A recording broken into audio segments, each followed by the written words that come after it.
Absolutely. You're talking about the drivers that we usually see of Eddie Kerner and Dallas Patasca. Those two were running out front before they wrecked each other, which ended up giving us a really good fight to see who would end up taking the win and getting it between Cam Caldwell and every other driver in the field, including Bryson Hicksonbaugh and many others. Now we come to a track like Pocono, which is called a tricky triangle for very good reasons. Every single corner is different, and is one of the harder corners that you'll find in motorsport. With Indianapolis, you come up there with about 200 miles an hour of speed, heading into turn two, struggling to try and keep it off the wall. You first off struggle trying to enter the corner, and then you have a mixture of wanting the car to go around and wanting to go into the wall, and then just the patience that it requires to make yourself go through that turn number three. It's almost, I would say, I believe it is a flat corner, just like Milwaukee, and it's just so long, and it's so hard to get that corner right, because if you don't hit your marks right, you'll end up losing about a good 3 or 4 seconds just trying to get around that turn number three. So, this is such a tricky racetrack to go around. It was originally built, I believe, for like it was for the Indy cars to go and run around here. The Indy cars was a mainstay for most part around the 70s and 80s. It's just been it was an incredible racetrack. It's something that NASCAR has called home for a very long time, and is now just one of the mainstays in the Cup Series. Yeah, Pocono actually dates back into the 70s, I do believe, if not the 60s. At least on NASCAR's schedule, I'd imagine the same would reign true for IndyCar. This is an old racetrack. A lot of people might not realize that.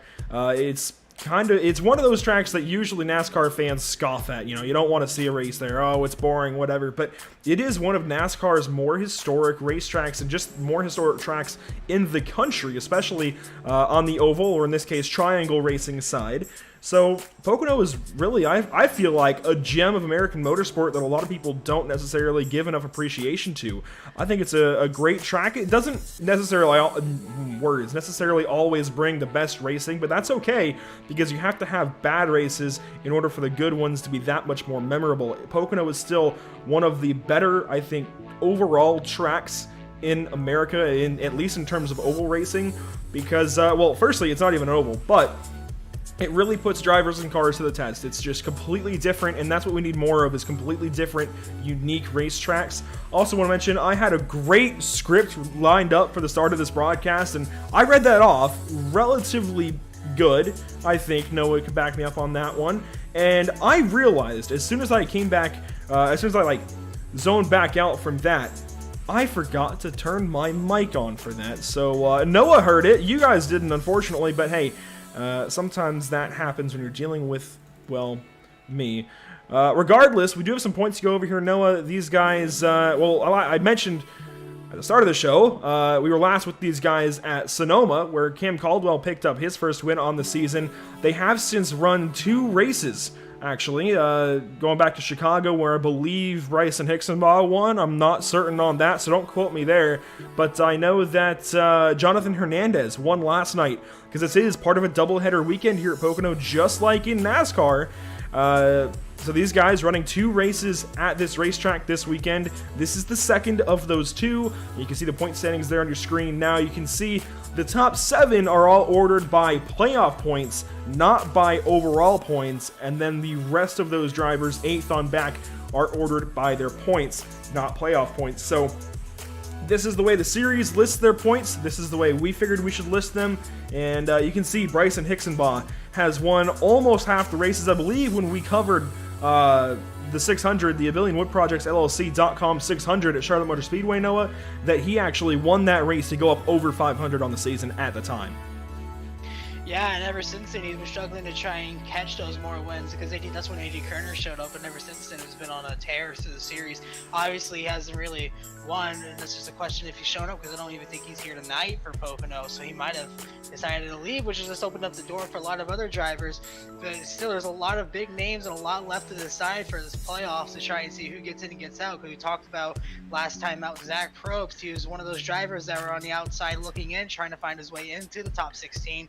Now he's finding himself, he's still close to the bubble, but he has that insurance now. He's in 15th. He has playoff points, despite it just being 1, but that can go a long way.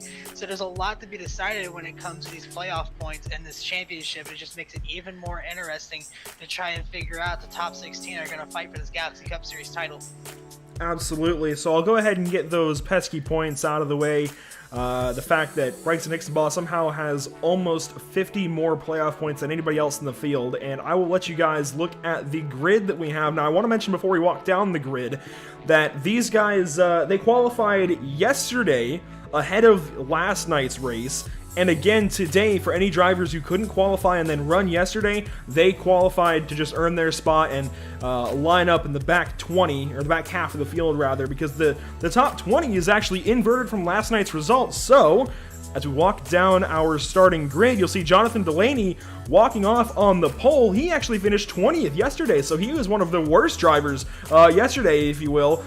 He actually finished, again, back into the top 20, 20th place, so not where you want to finish, but at the same time, it sets you up for a pretty good starting spot here, obviously, on pole. Josh Coppenol followed him in that. He'll start to the outside of row number 1. Then you have Daniel Fields, Dave Fuge in row number 2. Logan Simmons, Jason Taylor, row number 3.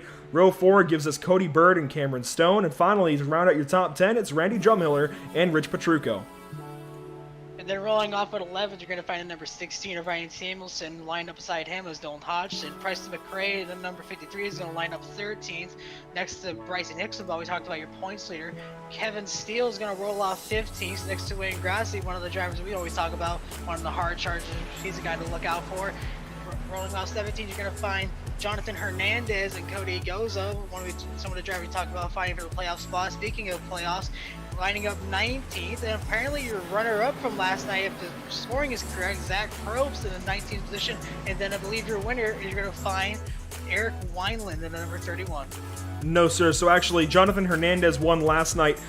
There were some drivers in the top 20 that couldn't make it, so actually your winner from last night will start 17th. These guys actually then were set all by qualifying times. Eric Wineland has a hand injury, putting him back in the field. You see Cam Caldwell back here, Brandon Gullett, Dalton Mobley, Tommy Amos, Christopher Hammond, Brandon Pierce, Brian Mabry, Dakota Knoll, and Matthew Woods rounds out your starting grid. So 29 cars in all as the pace car is going to dive down to the safety of pit lane. We're going to let these horses run wild here at Pocono. The green flag flies and we're off and away. Jonathan Delaney, your race leader, your pole sitter, and he's going to storm off into turn number 1 with Josh Coppenol to his outside. You see a lot of these drivers. Oh, and they're already wrecking a massive wreck. Pile up. Oh, one car hard in the wall back there. I don't know who that is. It's a black car, but still massive incident to start off this race. And you see a lot. Oh, they're still kind of wrecking. Christopher Hammond was trying to save it, but wow, that was a rough hit for whoever that was, who ended up slamming into the inside retaining wall. You have to look back at the replay and see who that was. Yeah, that was a massive accident. We're going to go back here and see if we can't figure out exactly what happened. There's a stack up. Oh, it's going to actually involve the 79 of Hodgson, who we've seen actually in a couple of incidents. My mind goes back to Kansas, the biggest incident I've seen with him, and it's all going to start from a bit of a stack up. Looks like it's going to start with the 37 car there. I believe Jason Taylor. It looks like he might have missed a shift. He's definitely slow after he crosses the line. That's going to back up Petrucco, and then Hixenbaugh actually runs in the back of Hodgson, and that's going to kick all of this off. So Hixenbaugh is going to have some nose damage. Hodgson's going to go around. You see one car hard into the inside wall. That's the 38 of Brandon Pierce, taking a big header to the inside wall there, and that's going to ruin his race already. Maybe 100 yards past the start-finish line to start this one off.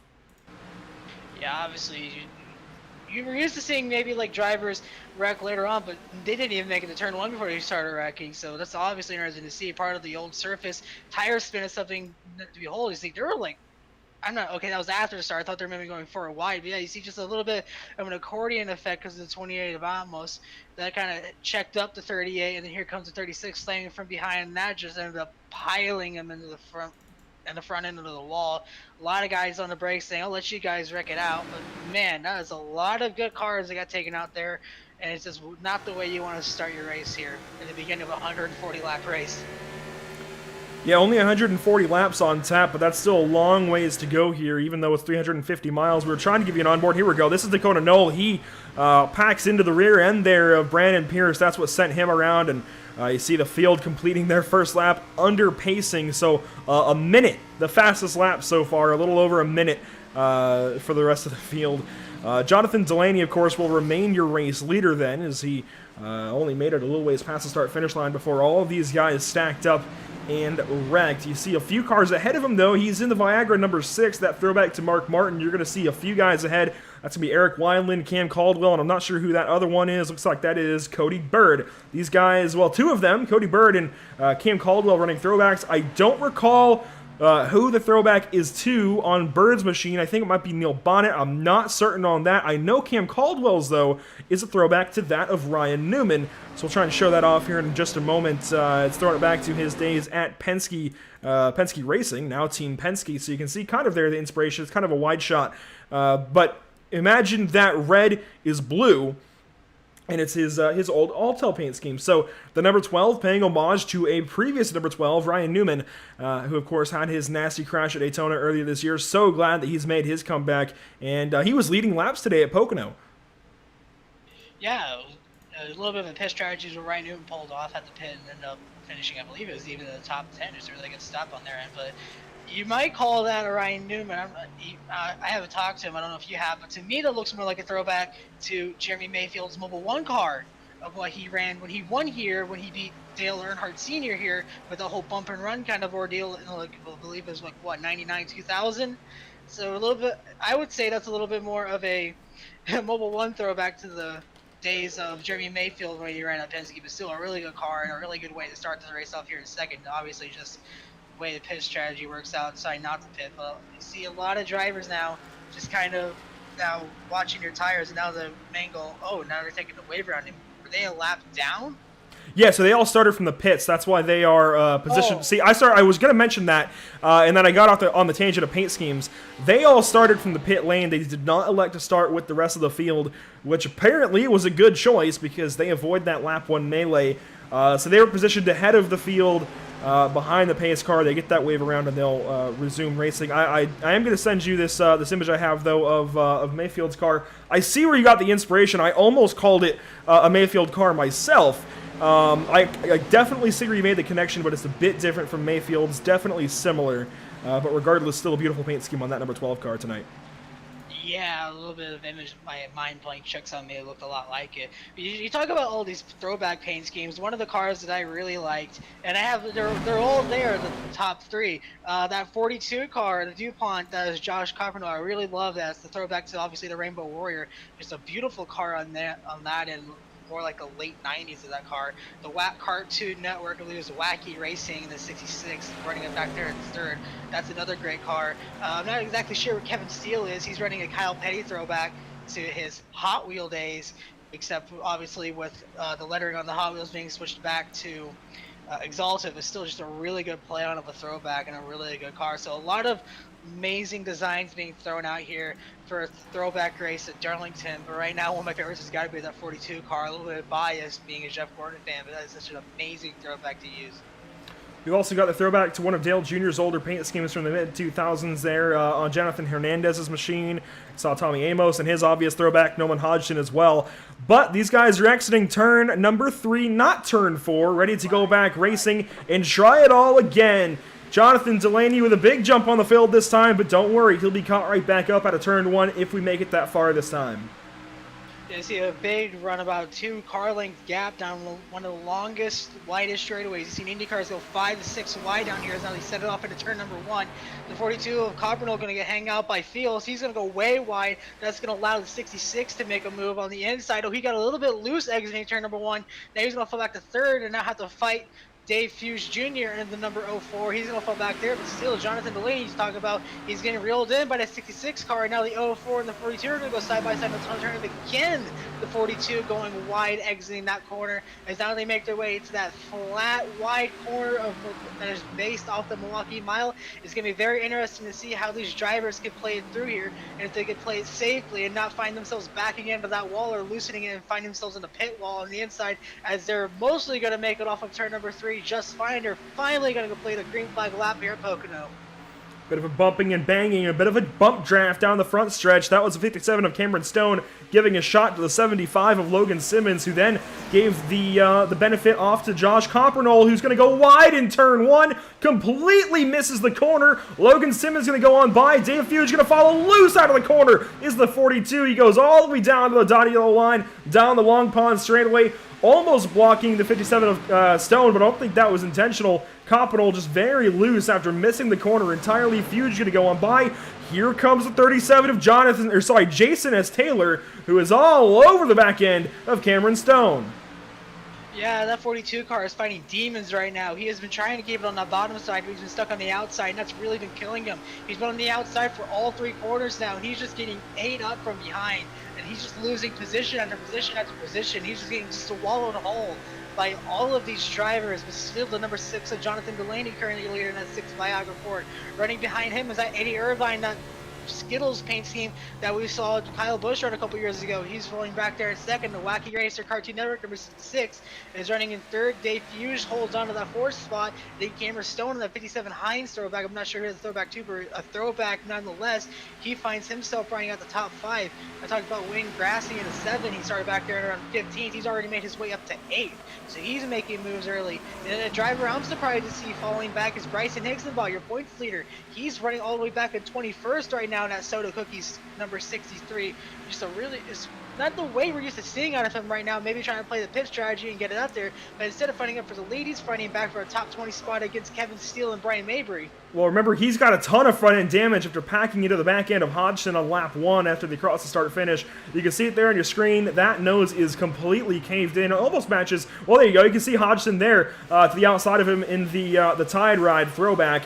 He's there. He's actually tucked up behind Kevin Steele as they roll off into 1. They get things sorted out. Steele goes wide, and man, if you don't get that racing line perfect through the Trenton corner, turn 1, you're just going to miss it entirely, and you're going to have a really tough time hanging on to things.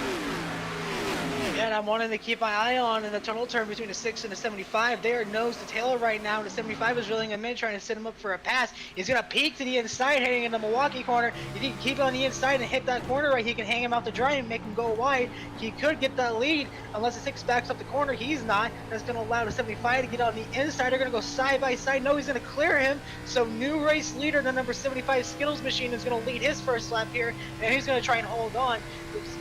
The number 66 running back there in third. He's trying to reel those 2 in with a hungry pack of wolves right behind him, all battling for that top 5 spot. But right now, the top 2 are starting to get themselves a little bit of airtime between the 2nd and 3rd as they're trying to get themselves spread out here early on in the race here for stage number 1. Dave Fuge Jr. is going to re-clear Cameron Stone. He's tucked up behind Daniel Fields as they rocket off into turn number 2. You'll also see that is going to be the 37 of Taylor in that battle. These guys are kind of the secondary battle on the racetrack right now. A little further back, we have a couple of other tangos or tussles going on, if you will. Cody Goza currently leading the 55 of Brandon Gullett around the racetrack, and that's actually one of my favorite paint schemes in this race. A nod to Mark Martin and Brian Vickers. I believe those are the 2 that ran that. I don't think there was anybody else that ran that thing that year. I recall watching Brian Vickers win his final race of his career in 2013 at New Hampshire Motor Speedway. And that was a really cool race to actually be there for. He's going to maybe look to the inside of Goza, decides not to, thinks better of it. That means he's going to have Drumhiller all over his left rear. Drumhiller going to fire right to the inside of Gullett and go on by. Should have him cleared by turn 2. A little ways further back, another battle back here. You're going to have Matthew Woods trying to get clear of Jonathan Hernandez, last night's winner, who has some front-end damage of his own. And in fact, he's got Hammond, Hicksonbaugh, and Steele all over him as well. Yeah, and I know you're trying to focus up there on a lot of the drivers going around there, but this is a pretty interesting fight between the 04 and 66 Daniel Fields. There's a really good fight going on there, back from 3rd to about 6th, I believe that is. Wayne Grassy, I talked about, started back at 15, so he charged his way. He's approaching the top 5, looking towards Jason Taylor, the 37. So there's a really big fight going on here between the 57, 66, the 04, 37, and the 7 as they're all over each other for positions. That 7 car is looking around. Rich Petrucco running back there, and I believe that is the 8th spot. He himself is starting to reel those guys in. So there's a really big checkup going around here that's causing these drivers to get up to each other. There's a drag race going on between, that was Daniel Fields and Dave Hughes Jr. Now the drag race is almost between Daniel Fields and Cameron Stone. Ooh, 66 messed up his corner. He checked up a little bit. That almost gave the 57 the opportunity to go on the inside. It's going to kill his run and let the 37 on the inside. So now they're going to go side by side. Look at this. They are all over each other, nose to tail, for about a good 6 spots, and they're within pouncing each other. any single moment of the racetrack. If you can get that one good run, you can pick up at least 4 spots maybe if you time it just right, but still just a lot of drivers really aggressive early on here trying to get as many stage points as they can. But they're side by side for the race lead right now between Logan Simmons. We have a change for the lead again as Jonathan Delaney now moves back into the race lead. Now the 75 is going to try and get that run off of turn number 1. He might have it and expect a drag race maybe down the Long Pond straightaway again. You also saw Cameron Stone go by Daniel Fields in that battle a little ways further back. Jason, I keep saying Jonathan Taylor. Jason Taylor in all of that as well. He's clear of Dave Fuge and trying to get on by Daniel Fields. That's going to bring Rich Petrucco, and actually Fuge pushes up into the fence out of 2. Oh, and maybe, yeah, contact from Taylor and Fuge. Taylor trying to come back up the racetrack and get a good line into 3. Pushes the 04 up the racetrack a bit. They keep it under control, considering that was on a bit of a straightaway. But man, that could have been really bad if the 37 kept coming up the racetrack. Taylor could have right hooked himself into the wall. Yeah, we talk about how wide this racetrack is, one of the wider racetracks on the schedule, but even then, was just how tight these guys are racing each other. There is no room for error because you can quickly find yourself bouncing off the wall, bouncing on another car, and then causing a huge pileup that could ruin so many drivers' days. It's so like I talked about in the pre-race. It's called the tricky triangle for a reason, and it's starting to show its true colors. We used to seeing, Dallas Pataska and Eddie Kerner, who I believe neither of those two were here, and then Bryson Hixenbaugh, the big 3 that we're used to seeing. Hixenbaugh is running all the way back outside the top 20 because you're talking about the nose damage on the start, and then we talked about the 23 and the 98. They aren't even here. This has opened the door for a lot of drivers to try and get some points here, maybe get a win to try and boost themselves into the playoffs. Especially drivers like Daniel Fields who could use a win. Cameron Stone, I believe he's already locked in. Wayne Grassi, one of the guys we talk about, one of the hard chargers. I don't think he's able to qualify for it, but it's still a win is a win no matter what you can get out of it. So that's something that can really help you just from a standpoint of confidence booster. Now you see a change up there for the runner-up spot as now Cameron Stone has made the pass on that 75 of Logan Simmons, now move him up to second. Absolutely. So these guys continuing to do battle here, and one thing I've noticed is that, well, second place has changed hands, but also these guys are definitely able to hold their own. So, Taylor's going to get sideways through 2, and Fuge is going to do the same. These drivers who are up here right now, most of them are realistically only here because of the invert. So that invert definitely helping these guys. That said, they're holding their own. They're certainly proving that they can race for it, and they can hang on to these spots as well. Taylor and Fuge get close again. I mean, I don't think we'd be talking about Jonathan Delaney leading a race here at Pocono if it wasn't for that invert. Because, and I don't mean this in a bad way about Delaney, realistically, Hixenbaugh is probably going to get this pole since we don't have Kerner or Pataska. Hixenbaugh probably nails the pole and just drives away in those first couple of laps. He's just so good on the short run and then hangs onto the car for the long run. His Fuge gets in the fence sideways out of 1. Hangs on to it, thankfully. In fact, we got a gaggle further back. This is going to involve Bryson Hixenbaugh, who we were just talking about. We're also going to have Gullett, Hammond, Steele, and more in this battle. This is right around the 15th position. Yeah, look at that. Just a big gaggle of cars, a lot of them fighting for those playoff spots. Christopher Hammond, one of those drivers that we talk about, he's the first guy without a win in the playoffs right now. He's fighting Kevin Steele, a guy who does have a win back there as they are nose to tail, but just a big gaggle of cars, and that's just a product of the racing here. You don't have that PJ1 garbage ruining the racetrack. You can see it actually produces good racing, and that's exactly what we're seeing. Oh, we got a wreck behind him. It's a number 3. He's around. That's going to cause a caution. He looks like he might have hit the wall. He does, and that's going to rip the nose off that number 3 car. He got loose, smacked the wall out of turn number 3, got the rear tires picked up because the guy behind him had nowhere to go, and I just dumped him down the front straightaway. And that Intimidator number 3 is now all torn up. So we'll look at the replay and see what happens here to Brian Mabry. He might cut out for a moment on the replay, but we'll see what happens to him. At least he's just... Oh, he was racing Hodgson, and Hodgson just put him in the wall.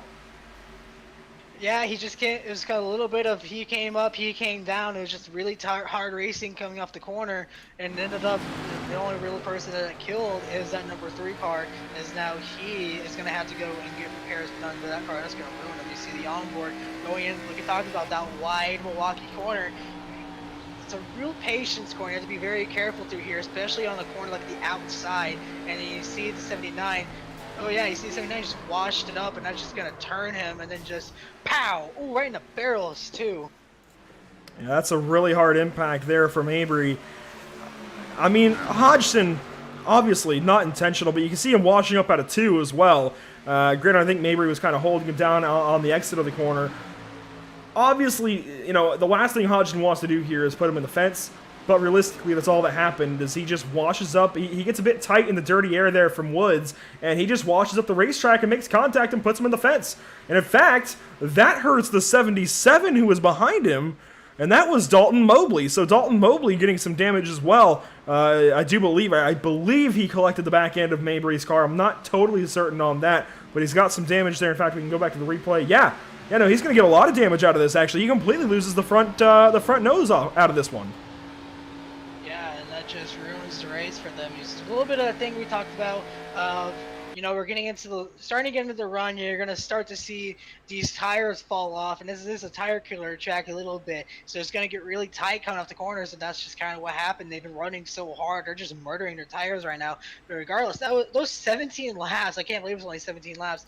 Those are really good laps that we're seeing out of these drivers, and they were all over each other just trying to get position. It's something that you love to see here. Is now we're going to see some pit stop strategy play out. Here comes the entire field down to go get some new tires to try and do it again, to try and run it out to the end of the stage. Oh my gosh, they're playing pit road games as well, because you saw Delaney get hard on the brakes right in front of Cam Stone. They almost hit each other, and that could have been tragic for both of their races. That could have sidelined the both of them, at least here in Stage 1. And Stage 1 will run to the completion of lap number 30. And then the final 2 stages, Stages 2 and 3, will run for 55 laps apiece. So the whole field coming down into the pit lane. We'll see who takes 4, who maybe gambles for 2. I don't think anybody's going to gamble and go for a 2, but it's a possibility that we've got to keep our eyes on. Yeah, especially with these pit stop strategies going on here, you got to wonder who's going to get jumped. You see the 6 car with a... Oh, it's spinning the pits! It's Jason Taylor. I almost said Jonathan Taylor again. Jason Taylor spins around in the pit lane. I've got to try and get that up on your screen. He has gone around. He's still sitting there, too. Yeah, he just came out of the pit box. Looked like he just got too excited. Yeah, he's going to come out of the pits, hit the gas too early, and just spin it out right in front of the field. And, ooh, really close to hitting Richard Petrucco. You see, now he's just going to get out of the way and try and keep from hitting anybody that can't see him, as though he's going to come off. But instead of running up there in the top 5 that we've been seeing all race long, he's going to have to do it all the way back from P29 now. So we'll see on the replay here what happens to him, and he just gets the throttle, and yep, goes right around. That's right in front of Dave Fusion. Petrucco, you see Petrucco lock up the brakes so hard, trying not to hit him. Thankfully, Petrucco misses him. Just barely. That's great driving out of Rich to miss that spun number 37. Then he pops it in reverse and backs up a little bit, helps these guys get out of their stalls and off and away cleanly. But that's going to sideline the black flag number 37, which is very unfortunate. Kind of a black flag of his own. He's going to drop down to 17th position in your running order for now. That's before any possible other losses of position. He may just also decide to maybe go ahead and pit again. Make sure you got some new tires on that thing. You don't want to jeopardize anything now. You don't have flat spots here on iRacing, but it might still be worth it just to make sure you've got the best quality tires that you can. Meanwhile, one Randy Drumhiller has stayed out here towards the end of stage number 1. We've got, about 10 laps to go once we go back racing in just a moment. And he has decided that he wants to go for it. He has stayed out. Yeah, he has not taken a single pit stop in this race, which is going to be very interesting. Maybe he saved the stuff up and is going to try and hold on and get some stage points, if not maybe a stage win here for the beginning of this race. Or maybe he's going to try and play a long run, but still very interesting. You're going to have to see how this mix up the field. You see a lot of drivers. You talk about Jonathan Hernandez in the 41. He's one of the guys who is running up there now. Not used to seeing him. He has taken a pit stop. And that was definitely a 2-tire stop. Yeah, obviously a lot of drivers playing Samuelson as well. Yeah, Samuelson, just the names go down. So a lot of Hickson-Balyev, I believe. Hickson-Balyev had a really good pit stop. He took 2 tires. Now he's gone from back outside the top 20. He's up at 9th. So that soda cookies, or even, I don't even know if you want to call that maybe try to do a Dale Jr. throwback to the Oreo card from the early 2000s. He is running up there in the top 10. So maybe he's going to try and get some stage points out of this and wrestle that car to the end of the stage. We'll see if we can get a look at the back end of the number 63. It does indeed say soda cookies on the back. We'll see if Matthew Woods wants to get closer to the TV panel there of Hickson Ball's machine. Doesn't look like it, but Certainly a cool little nod to Tony Stewart there. Of course, he had his whole series of ads that ran in the in the latter portions of his career. I want to say around 2012. I could be totally wrong. It might have been more like 2010. I'm not totally certain. But regardless, we're coming back green flag racing here. Noah and Randy Drumhill are going to be the race leader. I don't think I've ever said that one before. He's usually about right after the top 10, and finally staying out to try and play a bit of a strategy here to try and get some stage points. He's going to lead the field across the start-finish line and is your race leader over Jonathan Delaney and Cameron Stone. Yeah, you see Jonathan Delaney and Cameron Stone there, nose to tail, was bomb drafting. Oh, and a 41 car drive right in front of the field, and he's going to take out 3 cars, multiple cars, and they're going to hopefully keep it down there, but a big accident down in the front straightaway. That's going to kill a lot of drivers. You're trying to see what happened in the replay. The 41 car, he's all the way down on the bottom. It's really weird. Oh, he just came right up and just hit the 16. I'm not sure what that was about, but that's going to take out Dave Hughes Jr. And then they're just, oh, Wayne Grassy got hit by it too. You see, he just came up trying to follow the draft of Cameron Stone, and that just noses him at the wall, sends the 16 flying down the racetrack, take the 04 with him. You see, there goes Bryson Hicksaball, barely avoiding that, and then the 16 just a spinning pinwheel going to come up, tag, well, he's going to net coat the 7. Caldwell. Yeah, he's going to slam into Caldwell. Caldwell having nowhere to go. I think he might have got out of that with no damage. It doesn't look like any damage up to that 12 car, but the 7 is going to go for a ride to the grass, pull a little Lightning McQueen action with the sideways drift, and then get it back going in the grass, but still just going to give him a little bit of rear damage. But now the question is, was any damage done to that 12 car? It looks like there wasn't. Well, we're going to see what happens here to Jonathan Hernandez from his perspective, and I can tell you exactly what he did. He just came up to the racetrack trying to pack up to the outside as far as he could, assuming that Ryan Samuelson would be higher up the racetrack when he did. And when he did that, of course, Samuelson was not as high as he was expecting, and just unfortunately, they made contact and had a big accident here before they even got to turn 1. So now the second wreck that we've had before they even get to turn 1 off of a restart. That is why this place is known for tricky restarts. Of course, the racetrack being as wide as it is, rather. It's a product of Pocono.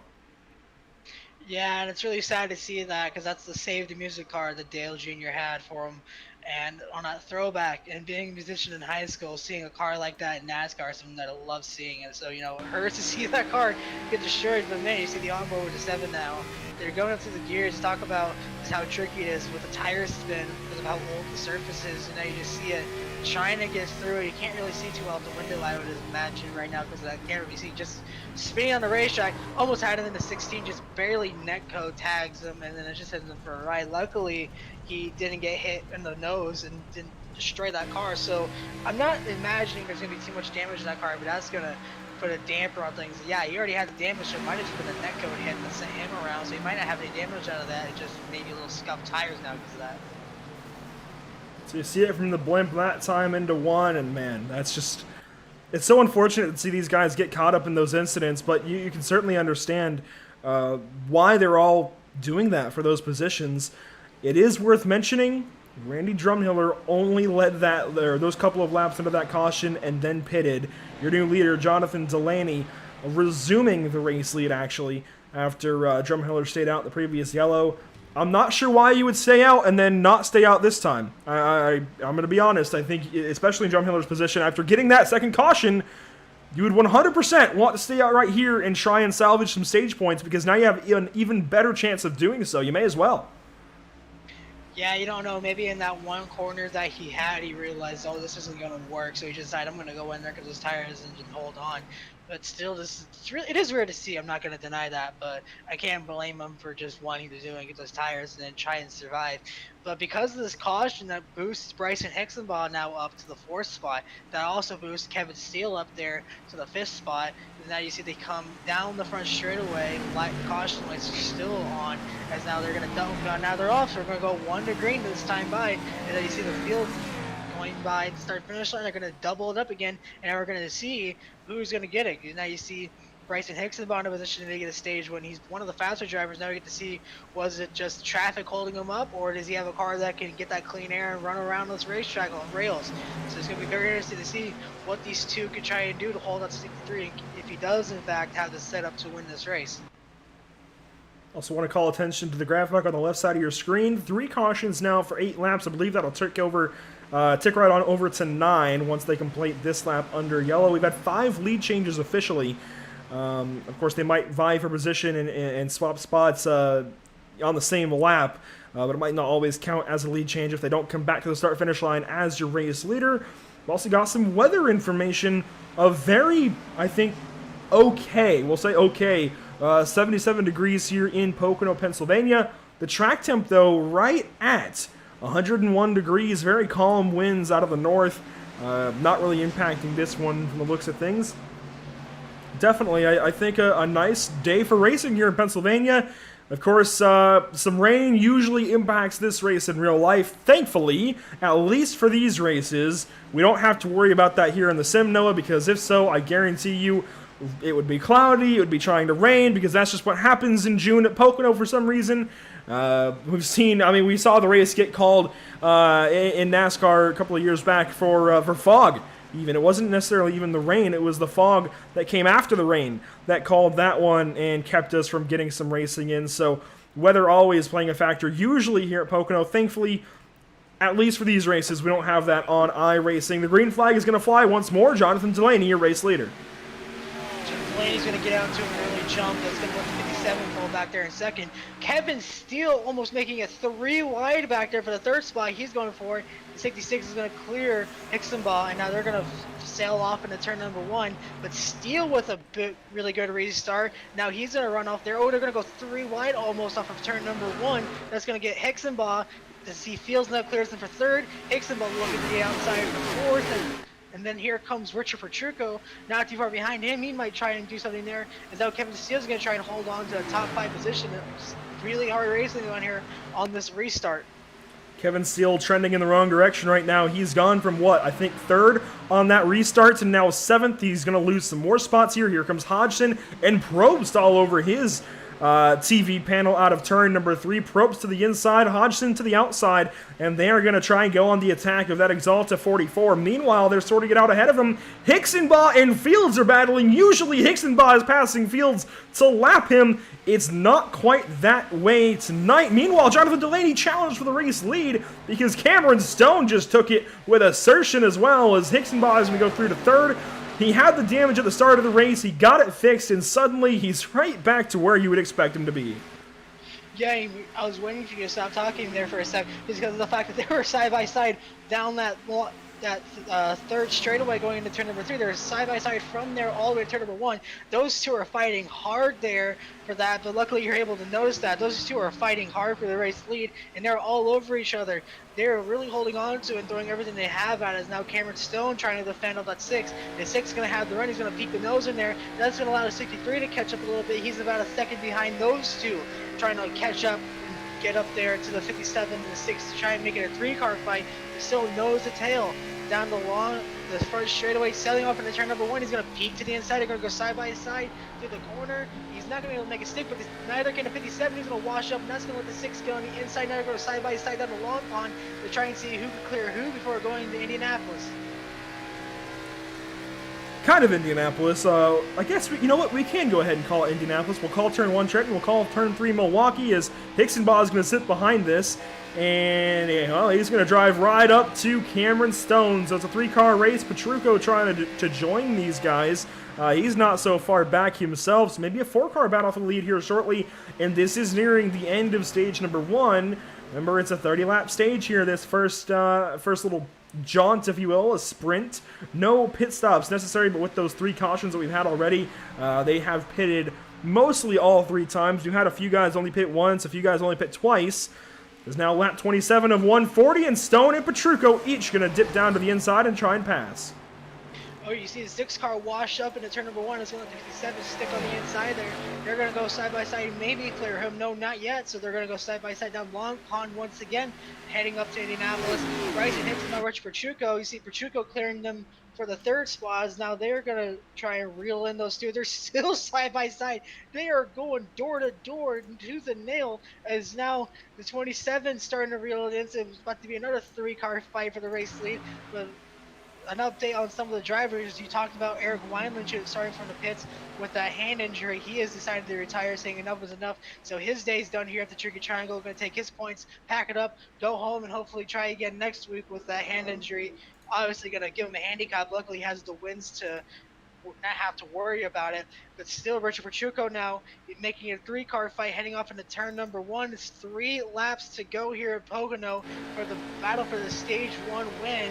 And those two, in the 57 and the 6, are putting up one heck of a fight for the race lead. And now they have gone door to door for the entire lap. And now the question is, are one of these guys going to dive the inside and make it 3 wide? And who's going to do it? Or can these guys even keep it clean to make it to the end of the stage 1 and without wrecking each other? Because they are really killing their tires and making moves like this. Now 3 wide, maybe. Nope, Pachuco backs out. This is the battle for the race lead coming to the end of stage number 1. Hixenbaugh, don't worry, he's still in this thing. Fields not so far back as well. Matthew Woods, Kevin Steele, they're all lined up behind this. They're all just a few tenths apart. The biggest gap is from Steele back to Probst. That's 7th to 8th. As side by side, they continue to battle for the race lead, and Hixenbaugh just lies in waiting. Those two are still tooth and nail. That is amazing how these guys are holding on to him for as long as they are. And it is just really, it hurt the 27. He's not too happy. He's like, come on, guys, let me get on this. And I see he's finally going to clear him. But now the side-by-side fight's going to go on for second unless that 6-car can get a bump to try and clear him. Nope, now the fight's going to be for second. Now there you go. Now he's going to clear himself up, and what a better time to choose to do it, as now they're going to come to the white flag, and now it's almost anyone's game, because they're now 5 cars in less than a second of each other that could try to take one of these positions away, if not a stage win. But Cameron Stone now reeling him back in to maybe try and get the run back into turn number 1 to set it back up side by side. No, here comes a 6 playing a little bit of tricks. He's going to snake it down the front straightaway, try to get the draft broken up, but that's not going to really work that much because of the fact that there's a train behind him and didn't follow him, so that just closed the gap up for the rest of those guys to catch up to him. And now we're going to see if any moves are going to be set off down the long pond to try and take the race lead away. The wide blimp shot here showing the entire top 6 battle. Woods now to the inside of Daniel Fields. That is for 5th. Meanwhile, they continue to race up here for 1st, 2nd, and 3rd. Cameron Stone nearing the back end of Delaney. You'd have to imagine the move will come out of turn 2 or into turn 3. He's going to get a run on Delaney out of 2. He's going to go to the inside. There it is. But I think he's scrubbed a little bit of speed. Cameron Stone looking for stage win 1 on the evening. He's gonna probably get it. He pushes Delaney at the racetrack. A slide job at Pocono. I'm not sure I've said that before. They push slightly close. Oh, he's gonna wreck him! Oh, they touch! And he's gonna slide it across his 3rd. Wow. Wow. Wow. This is for stage 1. What are these guys doing? I mean, I'm not complaining. That is an incredible finish. But wow, they're racing that hard for stage 1. That's how much it matters. Cameron Stone was willing to lean all over the 6 of Jonathan Delaney, and I can't blame him because that's 10 points. That's a playoff point. That's the race lead going into this caution. That's so much. It matters so much to these drivers. And, man, it's going to be hard to diagnose this and really put blame on either driver because, of course, Cameron Stone is just leaning on him as hard as he can right here for the race lead. And, you know, again, how can you blame him? He's going to ship it off into 3. He's going to push wide. So he's in the wrong for pushing wide, but at the same time, they're racing to the stage win. They almost make contact there. And I think Delaney actually just trying to give himself some breathing room to the outside wall. I think technically you have to blame him for the contact because he pops off the wall a little further than he really needed to. Yeah, but here's the thing I want to point out. Look at the 6 car and just look at how close he was to wrecking that car on the inside wall, and just give him props for credits too. If you can go to the TV cam, yeah, just look like a little bit of net code that caused that, but just slaps the inside wall, or the outside wall, I mean, but just look at this. Look at this. He Oh my goodness! He didn't touch the wall. It's a little bit of a kiss, but not enough to give any damage. But I want to try to see if we can get a wider shot to see just how close it was for that third spot, because that is absolutely incredible that he didn't wreck that car and was able to hold on to this third place stage finish. That is amazing to see out of it. I think yeah, so he's not going to get second, but he does hold on a third. But what an amazing way to end this stage. Absolutely. So we're going to try and show this battle here to the line. So Petrucco on the outside, Delaney spinning on the inside, and we're going to pause it there. It's about how close it was. So you can see Delaney, if he had just scrubbed a little less speed in his spin, he might have been right there side by side with Petrucco for that position at the end of the stage. And I think you were talking about third. So we'll try and look back at that one as well. I mean, these guys, they were just so close at the line. Yeah, it was even close. Not quite as close with Hickson-Ball, but still. Second, third, and fourth with third place spinning across the start-finish line. That is impressive. Yeah, now you see a lot of the leaders not coming back down pit road for good reasons, for killing those tires at the end of stage one. That 57 car is going to lead him down. Rich Petrucco in second. Bryson Hickson-Ball up there at third. So now we're going to see where his pit stop strategy plays out, because that 6 car isn't really a factor now until he gets himself back up there if he can because of that. So now it's going to open the door, because now it's not really the first pit stall that's going to win it. So now the question is, who's going to get a lot of 4-tire stops going to be played out here? Maybe some 2-tire stops. I would not imagine 2-tire stops just for beginning of stage 2. But wow, a really big breather for these guys for the end of stage 1 after an incredible fight like that. As Cameron Stone's going to win the race off pit road, and the 75 of Lucas Simmons going to jump up to second. Well, you know what? You say you don't expect any 2-tire stops, neither do I, but what I think Logan Simmons may have just done is select an interesting strategy that I was going to bring up anyways. You could take two tires here and just run a shorter kind of mini stint, if you will, a mini fuel run, just to where the fuel window opens up, and then assuming that this stage of 55 laps goes green the entire way, he can go ahead and pit a little bit early, undercut on the rest of these guys, get the track position here from pitting, and from only taking 2 tires. So get that track position, move up to the front of the race field, and then pit again earlier than the rest of these guys. Use the undercut to save some time and make up some time. It just might work out here for the driver of the 75. It's a viable strategy, I feel like, in these stages. It's only 55 laps, so it's only a little bit longer than a fuel run. I do believe a fuel run, I'm assuming, about 45. So it's certainly not out of the question here for Logan Simmons to maybe go ahead and just run these 2 tires out for maybe 10, 15 laps. He has that track position now in the bank, and then pit after about 15. And if he can hang on to it, if he can make good use of these 2 tires, it just might work out for the better. Yeah, and you're right. He did take 2 tires. He took right side tires on that stop. So, like you said, it's going to be very interesting to see the strategy game being played by that 75 car. I'm not 100% sure where he finished in stage number 1, but still just an incredible way to end stage 1, and just a really good stage 1 overall. Just because of the fact that, like you talk about that inverted field, it actually kind of worked now because of just all these drivers that we usually don't talk about getting this airtime to be able to show their stuff and putting up an incredible fight for these positions. For an entire stage, I don't even think the lead was up to about a second gap. So these guys have been all over each other, unlike what we usually see out of the Galaxy Cup Series with some of these drivers being able to run away. No one's been able to do that so far this whole race. Yeah, this has been a really well-contested event so far. Cameron Stone, Logan Simmons, the 57-75, going to be starting first and second here for stage number 2. Simmons has some right side and right rear damage. You see Hickson-Ball there on the inside. He's got a lot of nose damage. That's going to hinder him a little bit because these cars are so aero-sensitive here, meaning that they're very heavily reliant on aerodynamics, and if anything is wrong, it's certainly going to impact you quite a bit. Hopefully he's able to still race. He was doing a decent job of it there at the end of stage 2, but I think as tires wear out and as he has, as the field strings out a little bit, he has to rely on aerodynamics just a little bit to get him around this racetrack. It's going to be tougher and tougher for him to hang on. So if this thing goes green, I would look for him to fall back a little bit here as the stage goes on. I'm sure he's got a better setup probably than most of the field, so he should still be okay.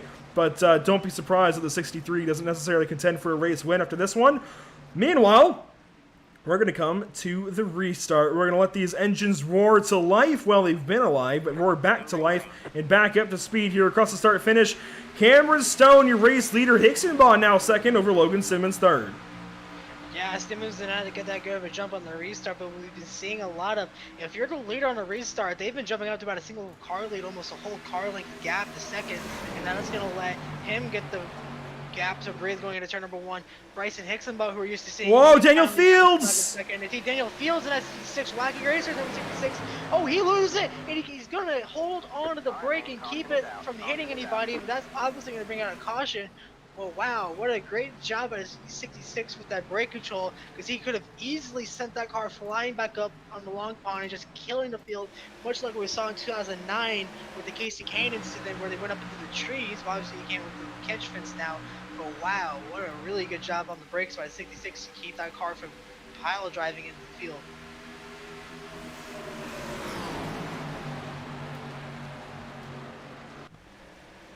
So the replay here, what happens to Fields? I saw him getting loose there in one, just all on his own, and then, man, I mean, that is a very impressive job, like you said, of getting on the brakes and doing his best to save the race car to a point. Obviously, at that point, he's already gone around and, well, brought out the yellow flag, but he just gets on the inside of Steele there, and it pulls all the air off the right side of the car, goes around, and, man, that was, I'm not sure who that was. It was so close to hitting him.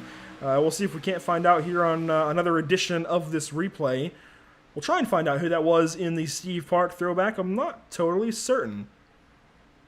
I thought it was Wayne Grossi in the 7 car. They're running very similar colors, obviously, because of the Pennzoil. They're actually nose to tail on each other. No, that is Preston McRae in the 53.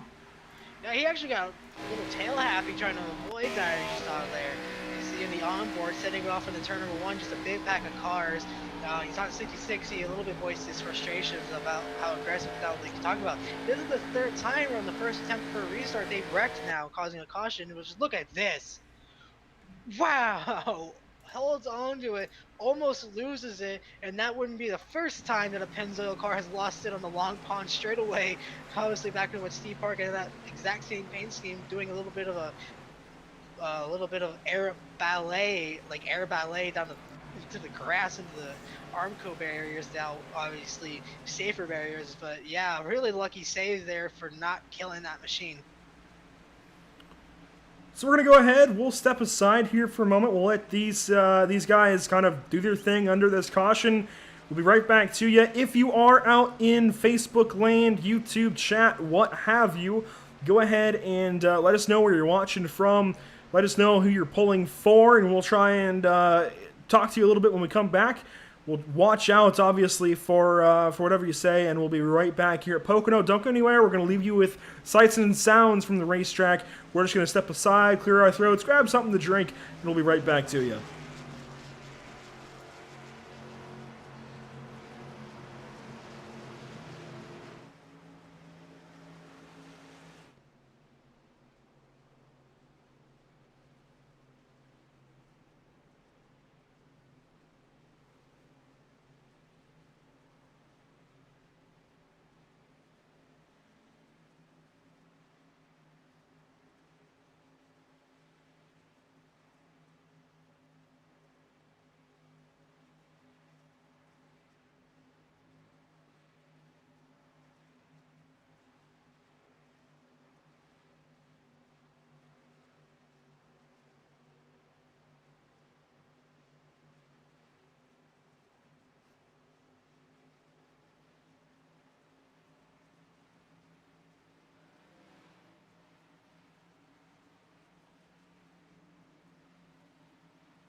And welcome back, ladies and gentlemen, to Pocono Raceway.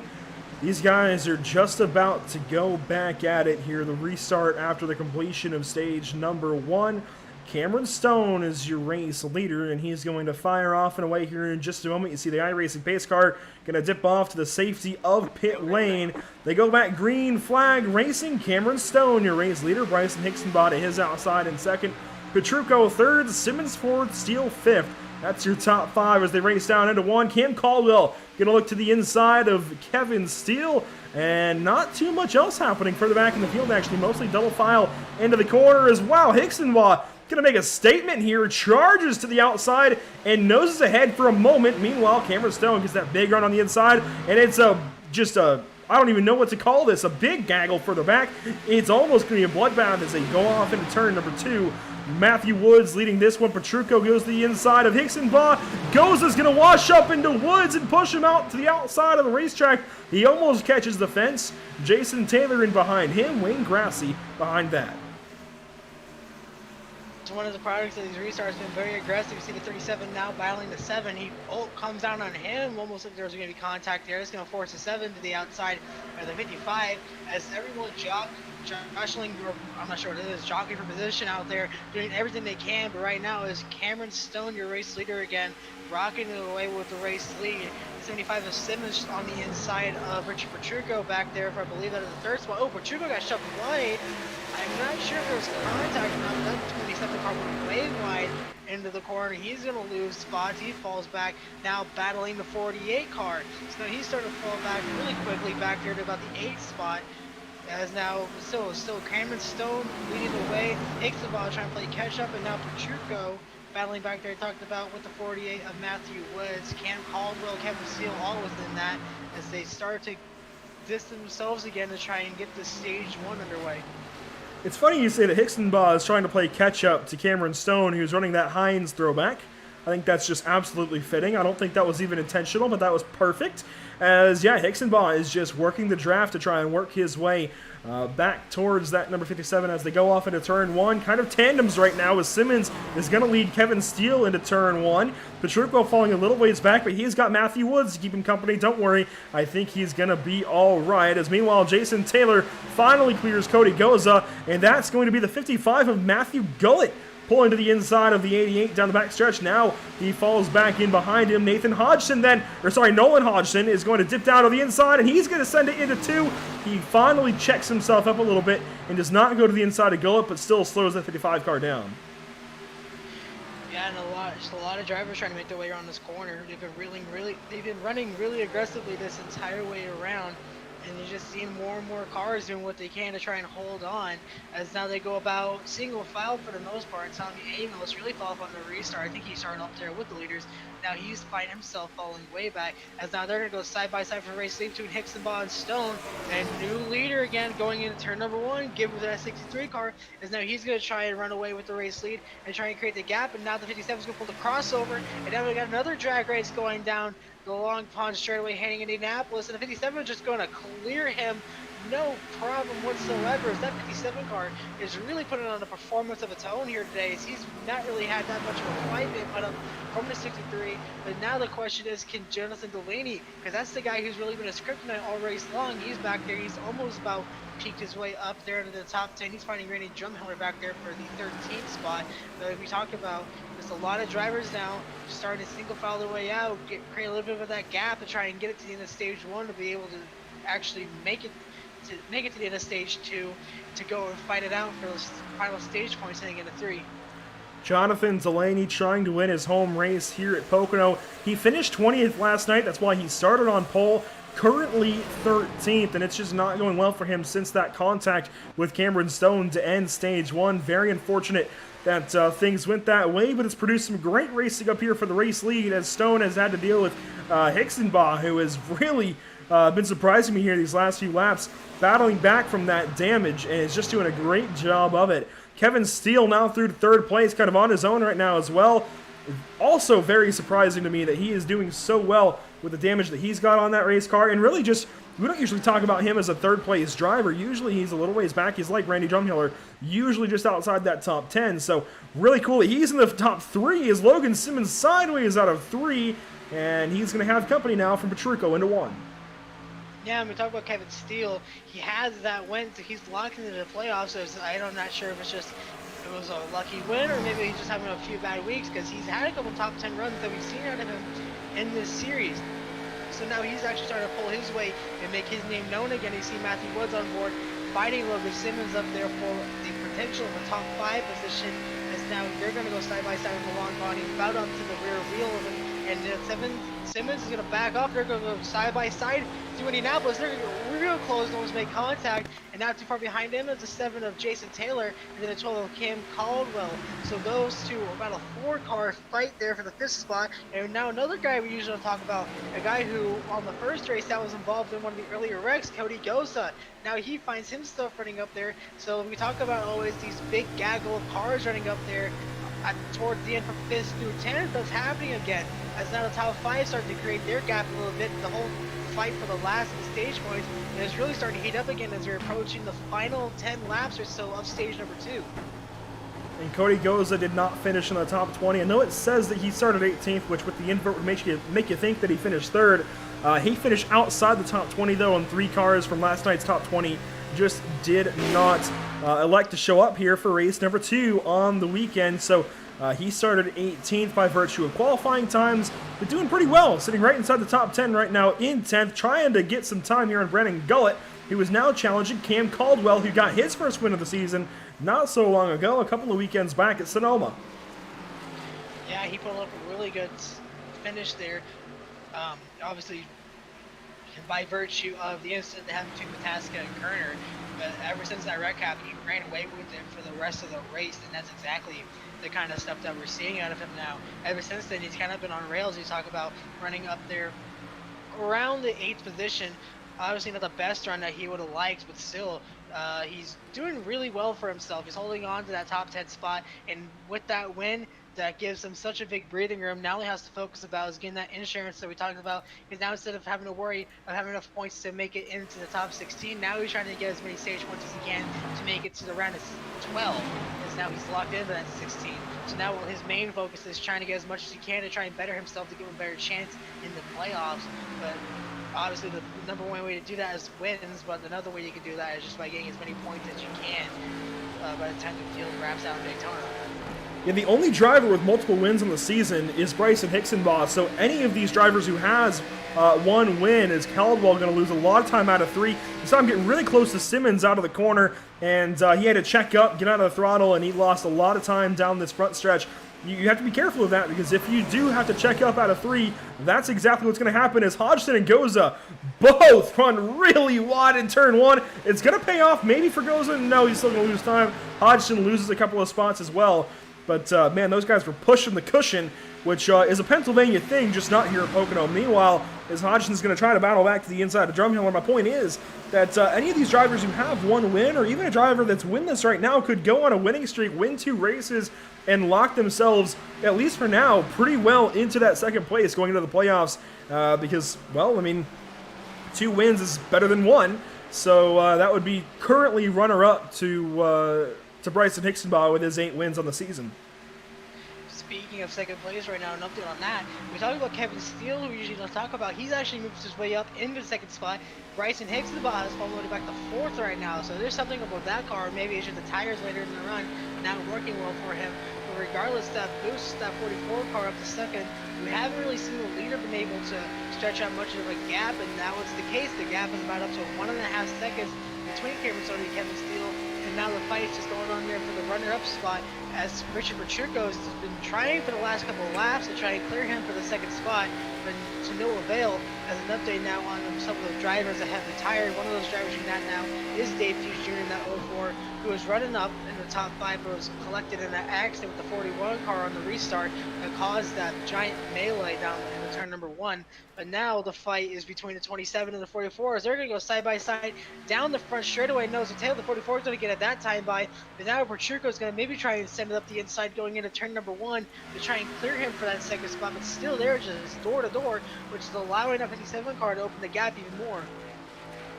And don't forget that that 63 of Hicksenbaugh is having to work through some front end damage, and that's so important having a clean nose here at a place like Pocono where aerodynamics is just so key to having a good run. I guarantee you that's what's playing into the loss of time here for Bryson. It's just going to be harder for him to get down to the racing line at speed because he doesn't have as much front downforce. It's not going his way right now.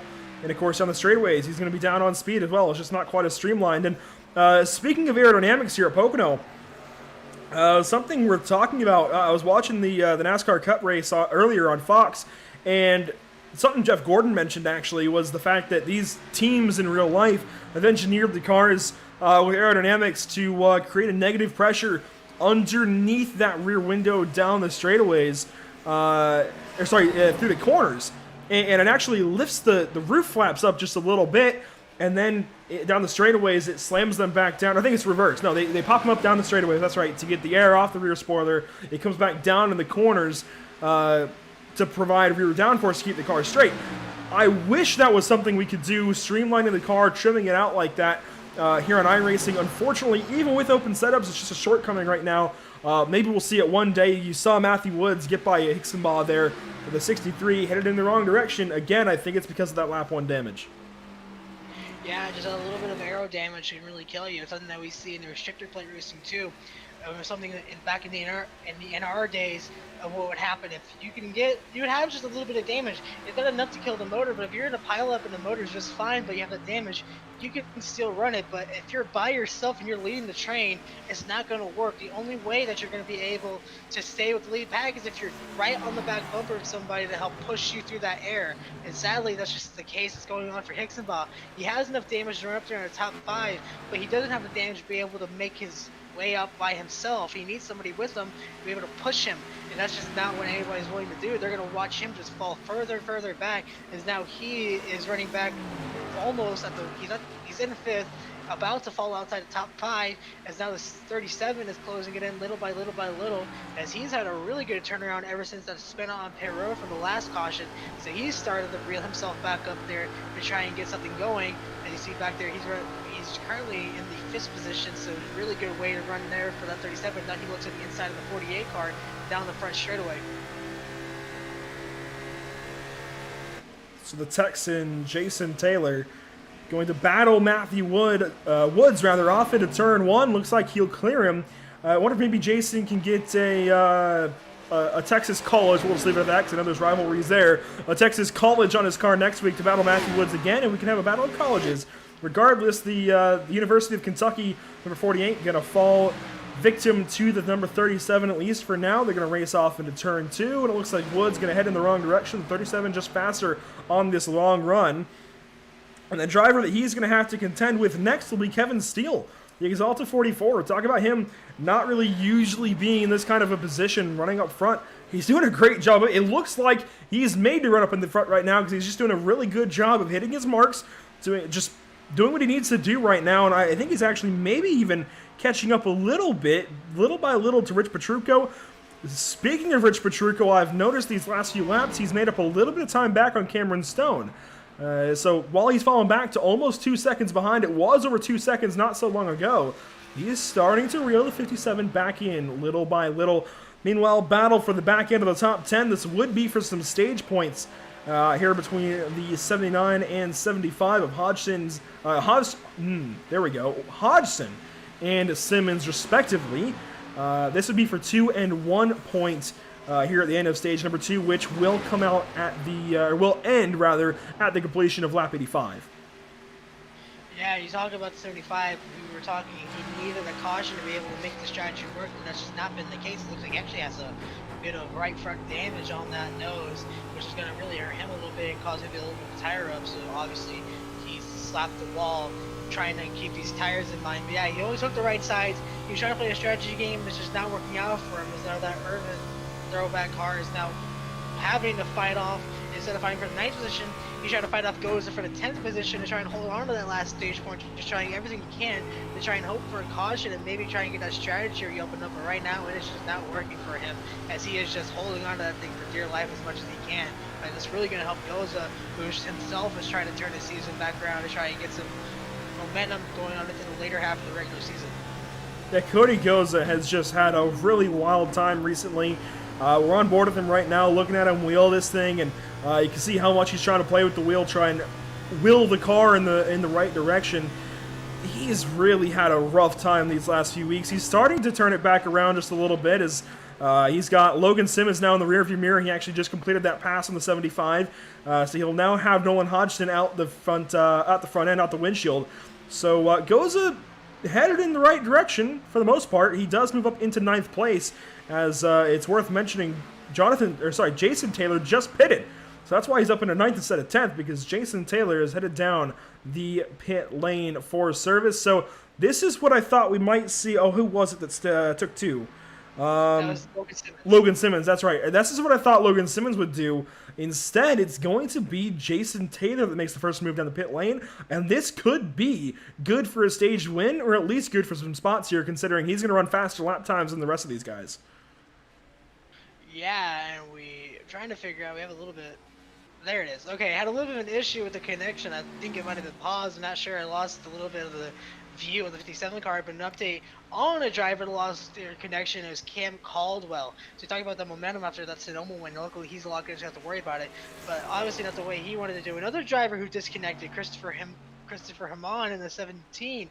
I believe it is 17, the guy who was the first car out who doesn't have a win in the point standings. Now he has decided to park it for the day. So a lot of big name drivers that we used to seeing running up in the top 10 or so pulling out, which is going to again create the opportunity for a lot of drivers who have not had the runs that they would like to open themselves up and get those finish they like. And it's been a very interesting race so far, thanks to the whole inverted lineup and the double header.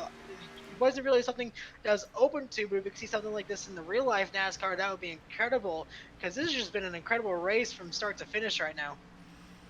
Yeah, this invert here for Pocono, I love that they did it in real life. I love that they're doing it here in the Galaxy Cup Series. I hope we see more of this, because it's definitely turned some things around. Also worth mentioning, Logan Simmons did just pit, and that was a 4-tire stop, so we'll see how that works out for him. Meanwhile, Cameron Stone going to continue to lead, now under 30 laps to go in stage number 2. So now less than what we had in stage 1 to the end here of this second stage. This is changing things up as well as drivers come down the pit lane. Preston McRae down the pit lane, Rich Petrucco as well. He gives up second place. He's going to come in for service. Zach Probst down the pit lane with these guys, and I'm trying to find if anybody else is on the pit lane actively. I don't believe so. Just those 3, Petrucco, McRae, and Probst. Yeah, now the question is, where are we going to see that 57 pit? Because he's holding on to the race lead as Petrucco is exiting the pit lane. The 57 is exiting turn number 3, and now here he comes. Race leader diving down in the pit road. So now he's going to try and nail his marks to try and get that 57 car back out on the race lead. So now he's going to take a long drive down the pit lane here. That's going to hand the lead over to Kevin Steele. No, he's going to hand over to Matthew Woods, in fact. Woods now going to lead some of his first laps today, as now he sails over to turn number 1. Kevin Steele running there in second. Cameron Stone, who came across the line, he's in third, but obviously going to fall way back. Wayne Grassie's going to take over the third spot when that comes through, depending on where they are. Randy Drumhiller is going to take over the fourth spot. Now Hicksonbaugh is your driver that's going to be in 5th. But obviously it's just going to be a question of where they're going to line up out of pit road, as they see a little bit of the traffic out of pit road going to hold the leaders as they head through the tunnel turn. So Kevin Steele did just lose 3rd place to Matthew Woods before they pitted, which means that now, since they have both stayed out, he's 2nd place to Matthew Woods. We'll see when these drivers choose to pit. Having McRae down to the inside is not going to help Steele. We'll see if Steele pits. No. So these guys playing the longer first run game to try and sprint to the end on some newer tires later on. I would imagine if they catch a yellow, it might work out for them, because I really feel like these drivers that have already pitted will still want to come in for tires at that point, so it could be advantageous. We'll have to wait and see. Meanwhile, Jonathan Delaney, it's worth talking about him, your pole sitter, who went for a spin there at the end of stage number 1.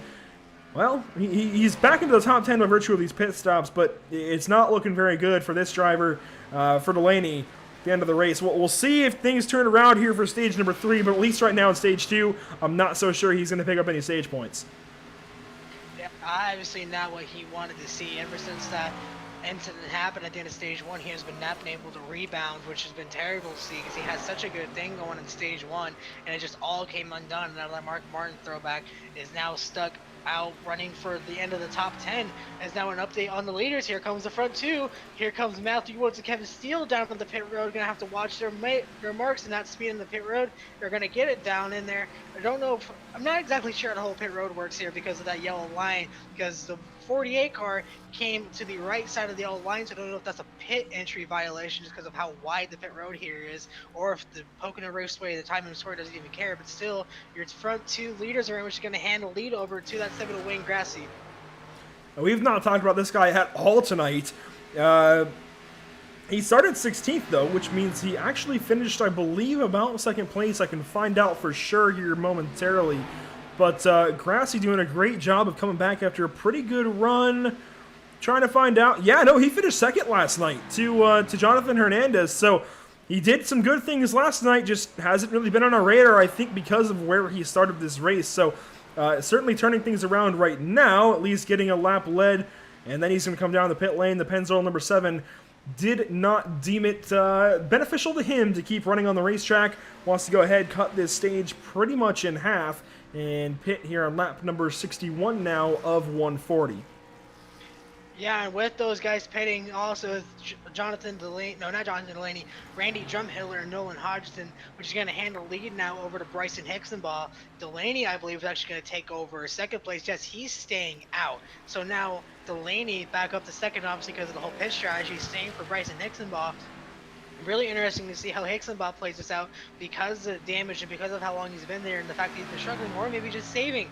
We've been used to seeing that out of him. He's able to pull out some really interesting strategy decisions towards the end of these stages to get himself up there. We saw that Sonoma trying to play it better. He pitted at the end of stage number 1, so that way he has something for stage number 2. And now, ever since then, we talked about that. It's because of he pitted at the end of stage 1 because he was already at the back of the field, and ever since then he pitted at the end of stage 1, stayed out, and after that he was running top 5 the whole night. So we flash back to 5th and 6th. We'll do it again here. Currently, Cameron Stone, Rich Petrucco, they run the back end of the top 5 as Delaney's going to come down for service, 55 miles an hour down the pit lane, and he will come in for, I would imagine, 4 tires and a full tank of Sunoco race fuel. But Cameron Stone then will move up into 4th and Petrucco into 5th. They are separated by about 2 seconds. Yeah, 2.5 across the stripe, which means Cameron Stone is not going to lose anything. If anything, he just gained time on Rich Petrucco, who pitted 1 lap earlier. So Petrucco, technically an undercut by 1 lap. It's not going to help him at all. If anything, again, he lost time to Cameron Stone. So, assuming we don't have a yellow, everything will cycle out with Cameron Stone, your race leader. Yeah, the top 3 I would say have not pitted yet, so it's going to be very interesting to see that. Hixenbaugh still standing out. He's been running those tires. Give me one moment here. Yeah, he's been on those tires for 30 laps. That's how long he's been holding on to that. Mobley's been holding on to it for 20, and then I believe whoever that is in 3rd, who is coming down the pit lane, I believe that's Copperno actually. He's been on those for 26 laps, so those guys have been holding on to it for about 20 to 30 laps. So obviously not the way you want to do it. They are murdering those tires, and they're going to get eaten up by that 57 car once they head up to him. My bad. They have been running through those tires, is now... They are now trying the best they can. That top 3 is just a sitting duck for that 57 car once they catch up to him. So Bryson Hixenbaugh, currently your race leader, now coming up to just over 20 laps to go in stage number 2. We'll see if he elects to pit this time. No, he's going to stay up to the outside. He almost collects that concrete wall, actually, just past the safer barrier. And let's look at one Daniel Fields here. He was doing so good earlier on. And then after that spin out of turn number 1, he's got a little bit of damage on that number 66, blinking a bit off into 1. You see the right front damage. I think he's got a little bit of left side damage as well. Yep, to the left rear. Looks like somebody got him there. So Daniel Fields had such a great race going earlier on, and now definitely not looking the way he wants things to look. He did just get his lap back from Bryson Hixenbaugh, so he's now about a minute behind. But man, he started 3rd, and everything was looking so good for so long, and just not how it's going to end up, it looks like. Yeah, it's just a very interesting strategy called the 66 car ever since that spin out that caused the last caution, he's been running back there. He's all the way back in the 21st position, so not the way that Cartoon Network throwback car wanted to run his races. Now he's trying to hold on to the lead lap from Bryson Hixenbaugh. He should be able to do that pretty much, but still just not the way he wanted to do it. He's been holding on to that for dear life, and he's going to stand the lead lap as now those guys, I just got to get this out. Hixenbaugh is running on these tires for 32 laps, and the fact that he's able to hold on to the race lead and still gap Dalton Mobley is incredible. As now, Cameron Stone even is struggling to get around to 77. I believe he's just going to let him by go to turn 1. Yeah, he's just going to let him sail on by, take over the second spot. Now it's just a 9 or 8 second gap down between Hixenbaugh and Stone for the race lead. And it's just a question, how long can Hixenbaugh hold on to these tires without slamming into the wall? When we have a battle further back in the top 10, this should cycle out to about, I would say, what, 5th, 6th? No, this would be 4th, 5th, and 6th, actually. With Matthew Woods, Jason Taylor, and Logan Simmons. These guys are going at it right now, and side by side are Simmons and Taylor. They pitted on the same lap, I believe. I'm going to double check this. No, actually, Taylor pitted the one lap earlier. So he pulled the strategy I thought Simmons would take, and then Simmons pitted the lap after. So the number 37, a little bit older tires, and that's showing right now as Simmons going to go right on by. And, man, Simmons, he took those 2 tires on that last caution. Very interesting move, but it's going to work out, I think. He's doing pretty well. He's back into the top 10 where he needs to be for some stage points here, and he should be about 6th. Maybe even 5th once things work out. So not so bad here for the driver of the 75. Yeah, just trying to hold on as much as he can.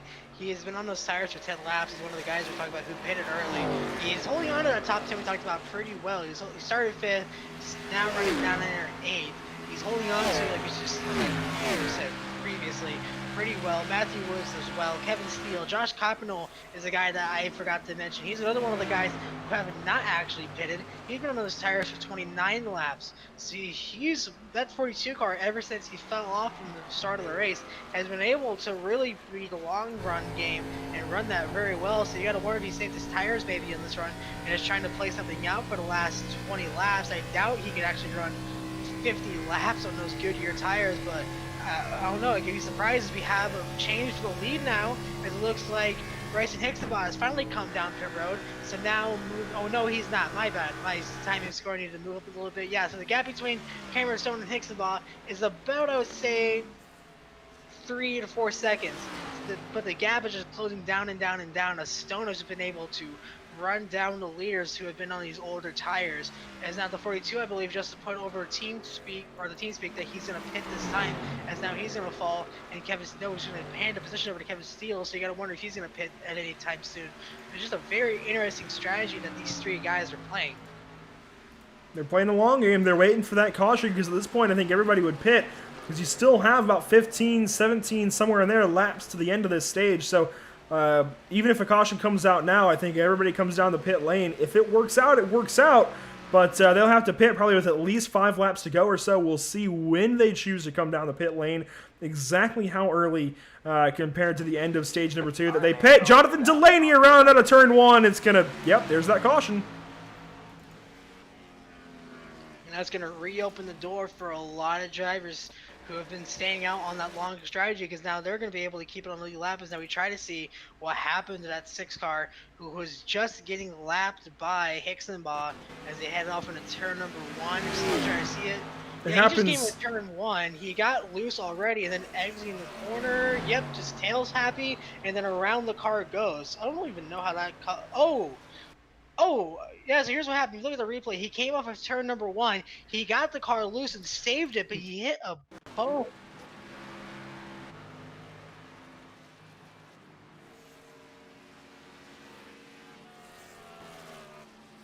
Alright, so obviously you don't have a replay of that because of the connection issues, but they give you kind of a play-by-play of what happened.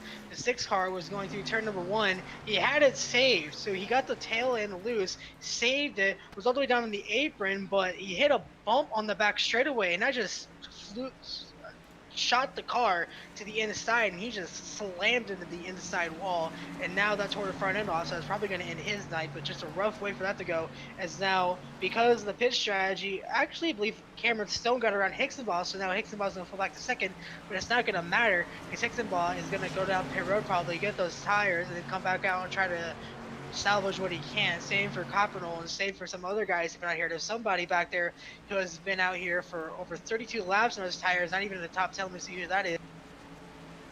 Yeah, it's actually Brian Mabry in the 3 car. So he has all that damage on that car from the earlier incident that ripped off the nose and the back end. So now he actually has been out on the racetrack in the 14th position for 32 laps on those tires. So that's an interesting strategy from him. I would imagine everybody comes down the pit lane here. We'll see exactly what they choose to do. As Cameron Stone, yep, everybody's going to come down the pit lane. Everybody's going to come in for those 4 tires and fuel. And we'll be talking with our race leader here in just a few moments. Going to play those pit stop games and get down to pit road speed. And they're going to come down. They're going to get their service and get back off and away. Everybody, it looks like, coming in. I don't see anybody who stayed out. So, yeah, Cameron Stone should hang on to the race lead. We'll see exactly what happens here as everybody's going to get 4 tires and fuel. You might see a couple of 2-tire stops, but I'm just not so sure about it after that long run. Yeah, the only driver who did stay out in all of that was Ryan Samuelson, but he was just trying to get his lap back. So immediately as soon as they pitted, he ended up taking the wave round. So as you see now, everybody's going to take those tires, and now the race off of pit road is going to be interesting because of the fact that Hixenbaugh was able to go in and get the laps. Cameron Stone obviously going to win the race off of pit road. Yeah, Cody Goza is going to exit out in 3rd. So that's a 2-tire stop. Yeah, so 2-tire stop out of Goza. Petrucco will fall back to 4th. Is now a lot of the drivers. Kevin Steele 5th. The 77 of Dalton Mobley. So that's long run strategy played out for him. Same for Josh Coppernoll. They're running now in the top 10 thanks to that. Matthew Woods, Wayne Grassi, and Logan Simmons. Oh, he had a really bad pit stop actually, as he's one of the last cars to exit pit road. He had connection issues because he was sitting in his pit box for quite a while. He may have just been repairing damage. I would imagine Goza actually might have just done fuel only, considering that was a pretty short stop, even for 2 tires. So, that all said, we're going to speak with our race leader in Cameron Stone. Do you have a copy? Yes, sir. What's up? Well, you won Stage 1 a little while ago in interesting fashion. There we go, with Delaney. What happened from your perspective? I mean, we spent, I don't know, 6 laps there side by side. It was an amazing battle. It was a lot of fun, but you know, the team, we really need to get these playoff points. So coming into 3, I had to send it in there and see if it would stick. And unlucky for John, it didn't stick. Just crowded him into the wall there. It was my fault. I'm sorry it happened, but I'm glad we came out on the right side of it.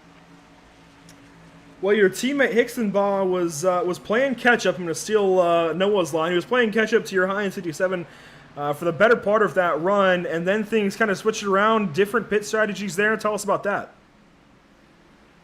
Really, I was just trying to stay on the same pit strategy as Petrucco behind me. He was, you know, about 10 laps into the run, he was catching me, and then the longer it went, I started to pull away again, so I think I might have a better long-run car. I just wanted to be on the same tires as him to keep it even. He did pass me going into 2 after I pitted, but we got right back around him and started pulling away again. He got loose in 3 when we were passing him and about took us both out, so we've dodged a couple of bullets tonight. Well, it's all working out for you right now. Coming to the restart, the race leader, man.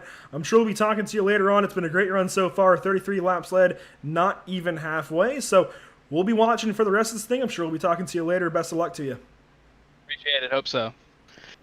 And so that's Cameron Stone, your race leader. I'll move him back up. We'll let him get back to things. I actually just realized we are exactly at halfway, and he's led almost half of the race so far. So really impressive run so far out of Cameron Stone.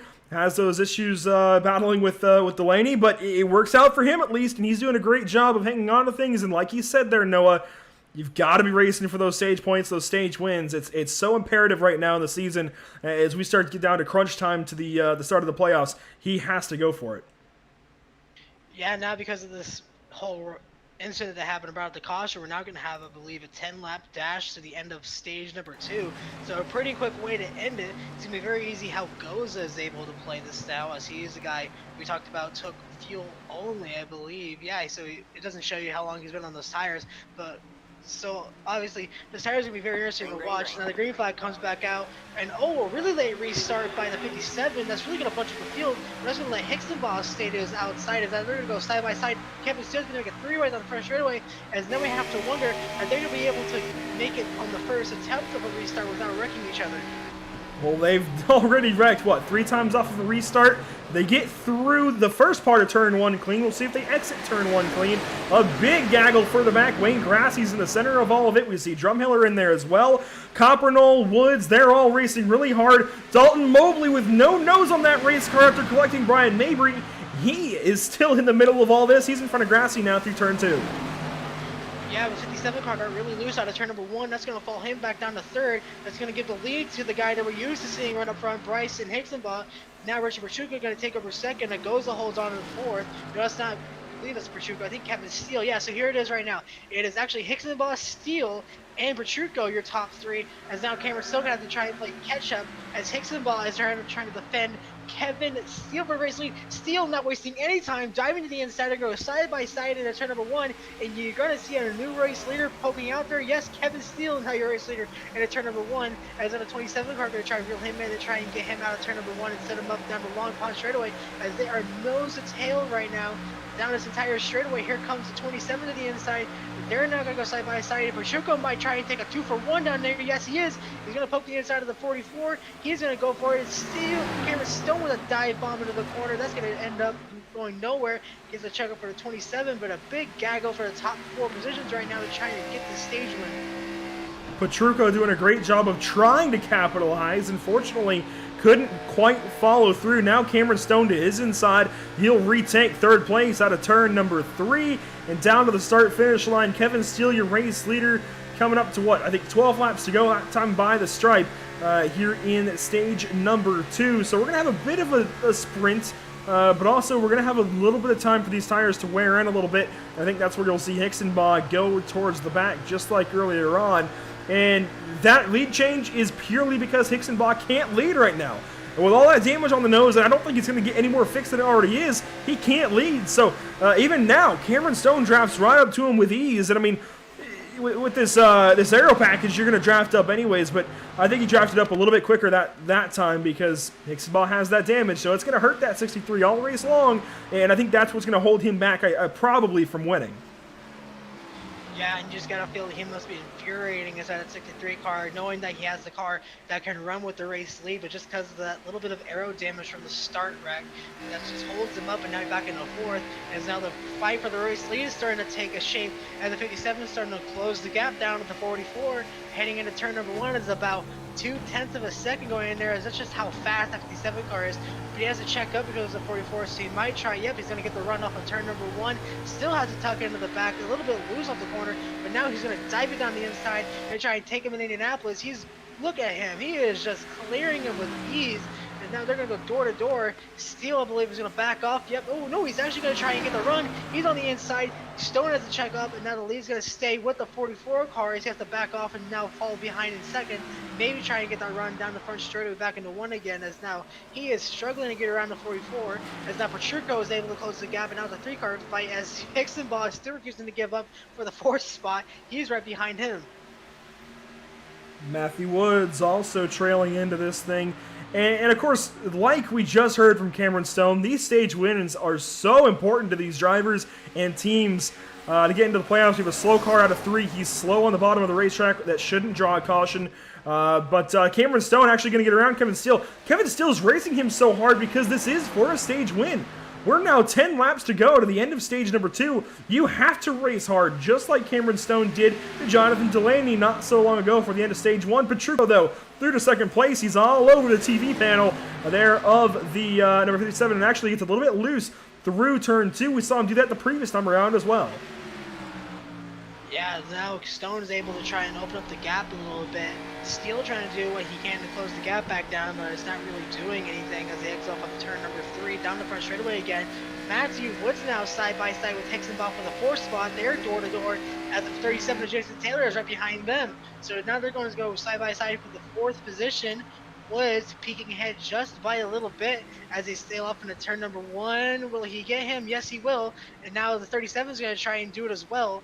Wayne Grassy running back there in the 7th position, battling off Randy Drumhiller, Nolan Hodgson running in the 9th spot, and Zach Probst. How about this? The guy that we talk about, he was fighting for that last stage position in the 16th spot for the playoffs. Now he finds himself potentially getting his second stage point of the season so far to try and give him a little bit more insurance heading into the round of 16 if he can hold on to it. You're going to try maybe get a little bit more in a San Diego Padres 162, and maybe he tries to send him to the inside. He might try to look for it. Yes, he is. He's going to go side by side with a tied car and maybe clear him off of turn number 3 to take over the 9th spot and get him a little bit more points for this rest of the season. Well, I'll tell you what, Noah, we have witnessed a great first couple of stages here at Pocono, and we mentioned it earlier on. Pocono usually one of those tracks that NASCAR drivers just kind of, or not NASCAR fans rather, kind of moan and groan at. You don't want to see it on the schedule. It's not exciting. It's boring. Whatever. This has been great racing all night long, and Pocono Raceway again. Since it is so unique, since it just presents all these different challenges, it really has opened these guys up to some really great battles, some really great side-by-side racing too, which I know has been, well, it's been here and there through the last decade in NASCAR racing, at least at the Cup Series level, and NASCAR's done a great job of trying to promote more side-by-side racing with this aero package that we saw debut last year in 2019. It's definitely, I think, the cause of this. They can draft up, at least here on iRacing, it doesn't always work out the same way in real life, but at least on iRacing, it works amazingly, because you can just draft right up to somebody and then dive down to the inside. If it doesn't work out, oh well, wait a couple of straightaways, you'll draft right back to them, as long as you don't abuse those tires too bad, as Petrucco noses to the inside. But I bring up this being a really good race so far, as wow, Stone's going to cross him back over, go to the inside. This is a great battle these two are having, much like Delaney and Stone earlier on at the end of stage number 1. So Petrucco gets crossed back up as Stone going to dive down to the inside, run the yellow line through turn 2, the tunnel turn here at Pocono. It's going to work for now. But Petrucco had the run out of the corner, is going to nose ahead into 3. Now Stone clears him through what we'll call Milwaukee, I suppose. But these guys were pretty remiss, I suppose, that we didn't cover last week at Chicago. They all said it was great racing. Well, that's all fine and dandy, but this is amazing in terms of Pocono races. This is just good stuff. A lot of really good battling for the lead as Petrucco is going to fight again to the inside of turn number 1. So yeah, a lot of these guys were definitely kind of they were disappointed, unfortunately, that we couldn't cover Chicago. Granted, it was for Le Mans, and Whiplash Racing won that. I gotta shove that in there because, I mean, we won. But, man, I think this is living up to one of the better races of the season so far, at least that we've covered.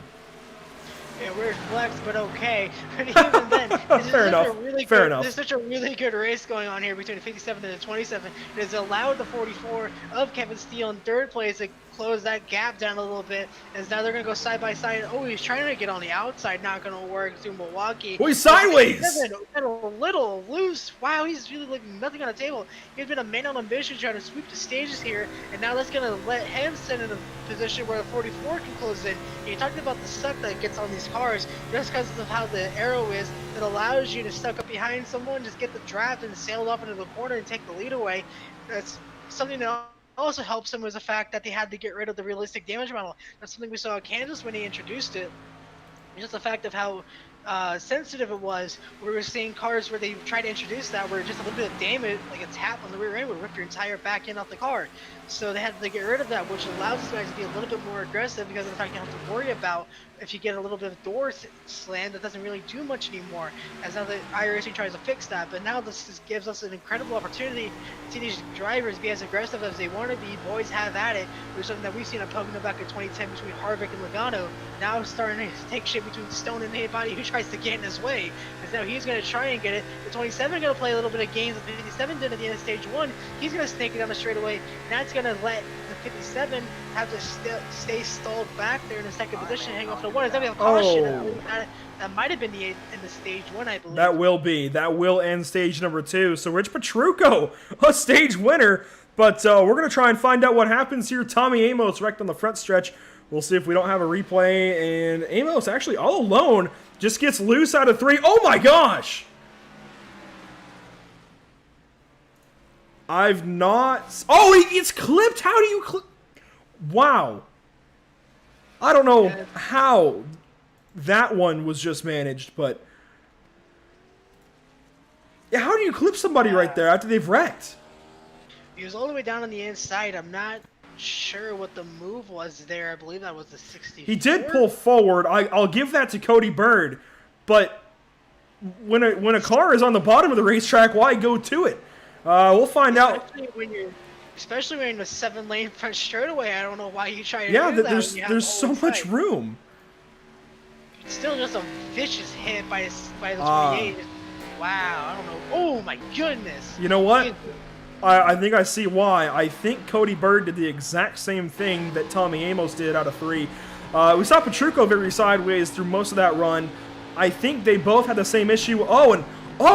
Cody Bird actually, no, he hits the wall all on his own. Alright, so I'll take that. My bad. he did hit the wall, and they just had the same issue that Amos did and just couldn't go anywhere with it. But wow, that was really close to being a car that could have gone over the pit wall. Yeah, I'm still. I mean, it goes from why are you on the bottom of the racetrack to why are you hitting the wall on your own. Obviously, you know, that's rich for us to say from the booth, but still, I mean, I feel like that one could have been prevented, at least for the damage for Cody Bird. It's very unfortunate there that they've had that contact, but I think Cody Bird will be okay for the most part. But man, that car, I don't know that it did any damage that he hadn't already done to it himself, considering he pounded that wall out of 3, but definitely got some damage. Yeah, just a really rough way to see it end is now. I believe that pit lane is going to be open this time. Yes, and actually, I want to go down the top 10 real quick as they come into the pit lane. The top 10 here at the end of stage 2 is going to be Petrucco, Stone, Steels. Petrucco stays out. Why? That's what I was going to talk about. Is I heard maybe some talks that they might try and extend the stage because of the rules of where the stage ended. So they may be trying to stay out to get stage points. I have to turn on my chat volume to see where the talk is between the admins and the drivers. But I think they might be extending the stage a little bit to try, because the way the rules work, they weren't exactly at the end of stage number 2 in the position of where the, as we call it, the point of no return is. Yeah, so based on the rules on the Galaxy Cup Series website, and now I will say, I don't want to call these guys out for breaking their own rules, so that's not the point here. The point is, based on the rules that we've gone off of previously, the stage ends if there is a caution within 5 laps to go of the stage. Now, that's because usually iRacing cautions, once you have a lapped car, take 5 laps. So usually, those 5 laps would all be caution flag. Makes sense.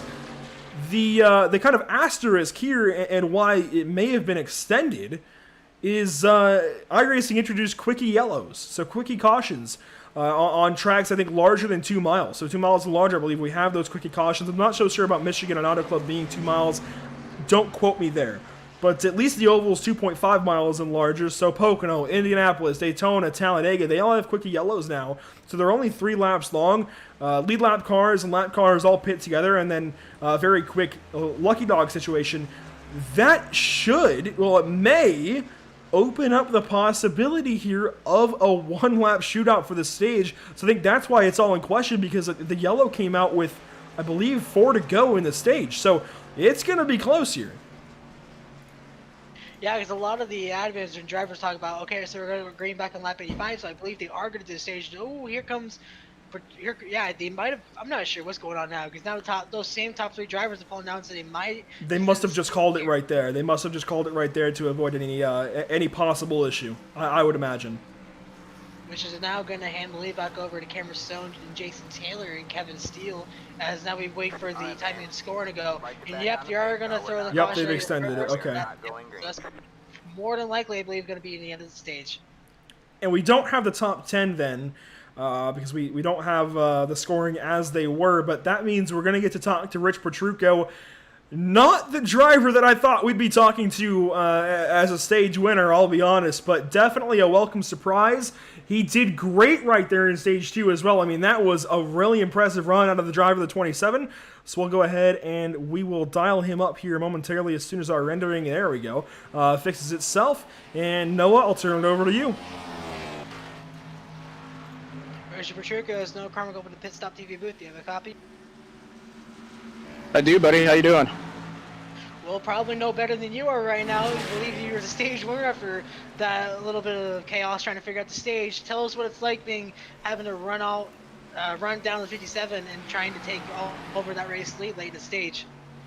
And Cam is quick for sure. I made a little adjustment on that green flag pit stop, and looks like it worked out. But yeah, now it's getting interesting here because we're trying to figure out this stage thing. It looks like I'm going to get my spot back. There was a lot of confusion here, and a lot of guys talking whether we were going to be stage wins or not. So it looks like we're going to have it sorted out. All right, so speaking of it, we've always talked about these restarts, about how chaotic they've been. What's it been like? So it's easier to talk about how chaotic it is up in the booth. How have these restarts been for you, and how have you been able to tackle them just because of all the wrecks that we've seen on these first attempts on them? Oh man, it's crazy. I had somebody that looked like they flipped over me, and we had a missed shift right on that initial start. So it's been a little bit nutty here, and yeah, it's really interesting because my set is terrible on cold tires.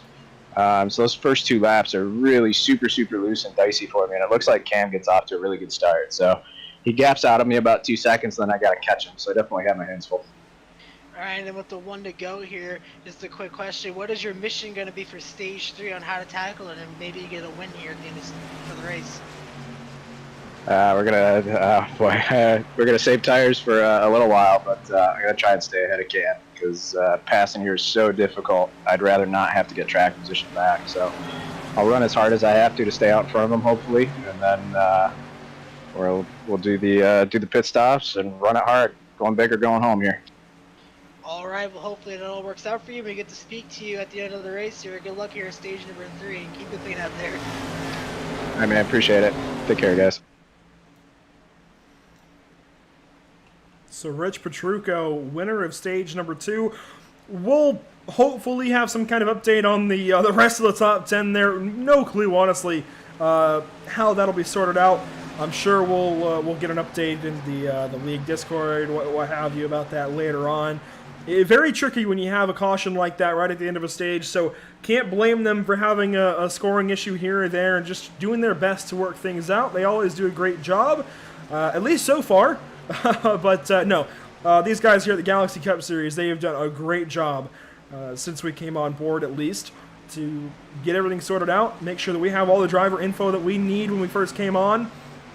And man, it's been a dream working with these guys. There's not too many leagues here at iRacing that make it quite as nice as they did. But thankfully, I think we get to cover a lot of those leagues that do make it really nice for you to come into a series and cover things immediately. The green flag going to fly, and Rich Petrucco, your race leader. Cameron Stone, 2nd place. Jason Taylor, 3rd. And Richard Petrucco going to be able to pull off to a very early lead. Jason Taylor, you're talking about falling back into 3rd, as now we try to do it again where we are able to make it through the first attempt on the cop. Oh, Petrucco! Oh, and he's going to lose it. He's going to save it. And he goes around, and the caution's out. Going to keep off the wall. He is. So he's going to be able to gather it back up. Man, just as I talk about a little bit of the commentator's curse, getting that talk about the chaotic restarts, now that's going to bite to 27. We just talked to him, and he lets the rear end step out on the short run.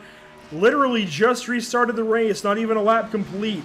Out of turn 1, we have our 4th caution off of a restart. And, you know, I'm not going to say word for word what's on the back end of the 16, but it's so fitting. I wasn't going to call attention to it, but it's just so fitting. Noah, you know what I'm talking about. These guys will know what we're talking about here. It's so fitting that Rich pulls back into the field behind Ryan Samuelson. Rich, I mean, oh my gosh, we just talked to him. He just won his stage and just loops it out of 1. Yeah, not the way you wanted to see it. Now he gets a full view of the message that was being sent to him because of that, as that's just going to hurt him there. As now the caution is going to come back out, which is going to hand the lead back over to the 57 of Cameron Stone. I'm not exactly sure if that was a wave route, because someone just came moving by. I thought yes. That was so now your top 5 is Stone in the 57, Jason Taylor in the 37 is going to be in 2nd. Kevin Steele still holding on to a strong 3rd. Matthew Woods in the 48 and 4th. And how about this? Zach Probst in the 162 is in 5th. So a guy that we usually see running back there around the 10th to 15th spot, he is running a 10th now. Now he's in the 5th spot. So the guy who's 15th in points is having a really good day to start off stage number 3. Well, speaking of those drivers that you don't usually see in the top 5, one of those is Jason Taylor. We're going to talk to him. And Jason Taylor, do you have a copy? Oh, hello. Well, Jason, I believe you're one of the newer drivers here in the Galaxy Cup Series, and you're doing pretty good so far tonight here at Pocono. You've had an up and down race, but currently sitting second place. Yeah, the CC O'Brien Ford is working real well for me tonight. It's real good on the long run for sure. Just some hiccups with some shifting and getting out of pit lane. And Yeah, we saw you spin on exit of the pits there a little while ago, and the guy who just went around and caused that caution narrowly missed you and I think saved both of your races. So very lucky that you weren't hit in that little incident. But you've been as low as 23rd tonight. You've been as high as second place where you currently sit. You started 6th place, so you didn't have necessarily the best run last night here. What are you doing differently tonight to try and make sure you close out a race towards the front? I'm just trying not to over adjust like I did last night. I over adjusted, got pushed loose off of 3 and kept creaming the wall, so ended up having a poor finish last night. So just try to get out here, get on the long run, try to get out front and see what I can do from there. Well, Jason, 37 is looking really good. We haven't talked to you yet this season, so I'll go ahead and ask you for a read-off of your sponsors again. Go ahead and thank anybody you've got to thank. Unofficially sponsored by SaveAJoe.org, just a veteran organization that I appreciate. CC O'Brien's, a buddy of mine's pub up in Massachusetts, and Black Flag Motorsports, a iRacing team I belong to. Well, Jason, the 37's looking pretty good so far. I'm sure we'll be talking to you later on as long as things hold as they are. So we hope we're talking to you later on because it would be a pretty good run for you. Best of luck to you out there. Appreciate it, guys. Thank you. So Jason Taylor, the Texan, looking pretty good right now. And, man, having been as low as 23rd in your running order, it's got to feel pretty good currently sitting second place if you're that man. So, you know what? We'll see if he can close it out. He's got a long ways to go, though. Yeah, he's had a really good turnaround ever since that pit road incident. Now he finds himself running up a second, which is exactly the kind of stuff you want to see. Capitalizing on the fact that I've been going back and back and back on, repeating over and over and over again, the fact that Dallas Pataska, Eric Weinland, Eddie Kerner, and Hicksonbaugh even have not been a factor because of the fact that the first 3 are here, and then Hicksonbaugh, just with the nose damage, has been a non-factor for the win. So this has really opened up a lot for these drivers that have the chance to capitalize and take the positions that they can and get wins and stage points. And that's what we're seeing out of a lot of these drivers. They're not wasting any time. Probst's capitalizing on it with a 5th, Woods in 4th, Randy Drumhiller back there at 7th, McCrae with no nose in 8th. There's a lot of drivers who have an opportunity to get their name on the top step of that podium, just being in a position where they can do so, and they're going to take every chance that they had. Something that we saw at Sonoma, just the fact that Eddie Kerner, Pataska, who are the top 2 drivers, they wrecked out, and anybody who could have a chance at a win or stage points wasted no time in doing so, and it became an absolute dogfight for that race win. And that's the exact same thing we're seeing here, as this has arguably been the best race that we've covered so far, just because of how close the racing has been between everybody. Well, something we don't usually see here in stage racing and something that we will see tomorrow afternoon in the NASCAR Cup Series is we ran the short stage early, right, for stage 1. I think that's normal, that's standard.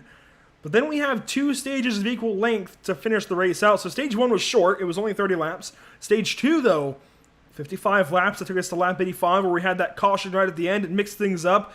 Now we restart after that. We have a caution immediately, and now we're starting to make some headway here in stage number 3. Also 55 laps to close things out to lap 140. We're going to have 50 laps to go here at the time of the restart. And Cameron Stone is your race leader, so a bit of a different strategy for these drivers, having to deal with 2 equal length stages instead of a long one at the end. Definitely changing things up. But Cameron Stone, the race leader, the green flag is going to fly. They all stack up on the bottom. And they're wrecking. Petrucco gets hit by Delaney. Delaney's got a lot of damage. And they're still green though for the most part of it, as the field again, Stone stacked up the field, and that's really going to cause this whole accordion effect of how close they are. Oh, Zach Probst all the way on the apron area in turn number 1. Looks like he's going to hold on to it, as now the field bunched up heading through turn number 1, as now they make the run down the long pond straightaway. Driver's going to wash up to the wall. Grazi not wasting any time, being very aggressive. He's going to make a 3 wide down to the bottom. Going to try to take a 2-for-1 with Kevin Steele up there for the 4th spot. He's going to fall back in there. Now he's going to fight on with the 53 and a 63 for 67, holding on to that 5th spot. But Jason Taylor actually led that lap on the restart. As actually no, he's in the race lead. So Cameron Stone, your new race leader. Sorry, my eyes messed with me. So Cameron Stone is your race leader. Jason Taylor not too far behind though, as the whole jumble of cars back there from about 5th to 10th are starting to reform again, as they are going all over each other for these top 5 positions. So the field has lightened up a bit. We started this race with 29 cars. 7 of those drivers are in the pit lane. Likely done for the day. We still have 22 racing. That said, Ryan Samuelson in 22nd is 33 laps down. Ahead of him is Jonathan Delaney, 20 laps down. Definitely not having a good day after his spin a little while ago. He did get some damage again as he pancaked the back end of Rich Petrucco, who I want to mention because he had that spin after winning stage 2. He's got a lot of rear end damage now. He should be able to fight through that. The rear end damage not hurting Kevin Steele earlier on, so he should be okay, but still going to hurt the 27's feelings a little bit, I'd imagine. Speaking of a driver whose number starts with 60, the 66 of Daniel Fields, suddenly he's right back in this one. Yeah, he kind of fell off from the face of the earth ever since that spin he had where he almost killed the field after turn number 1. He's starting to make himself more known as he's rebuilt himself up into the 9th spot, looking toward the 8th spot as he battles on with Randy Drumpiller for that 9th spot. The 53 and Preston McRae, who we talk about the whole damage on the front end and how that much that affects Hixenbaugh. Well, at least he still has the nose. McRae has no nose whatsoever in front of that car. He's running top 10, so that just tells you how fast that car really is.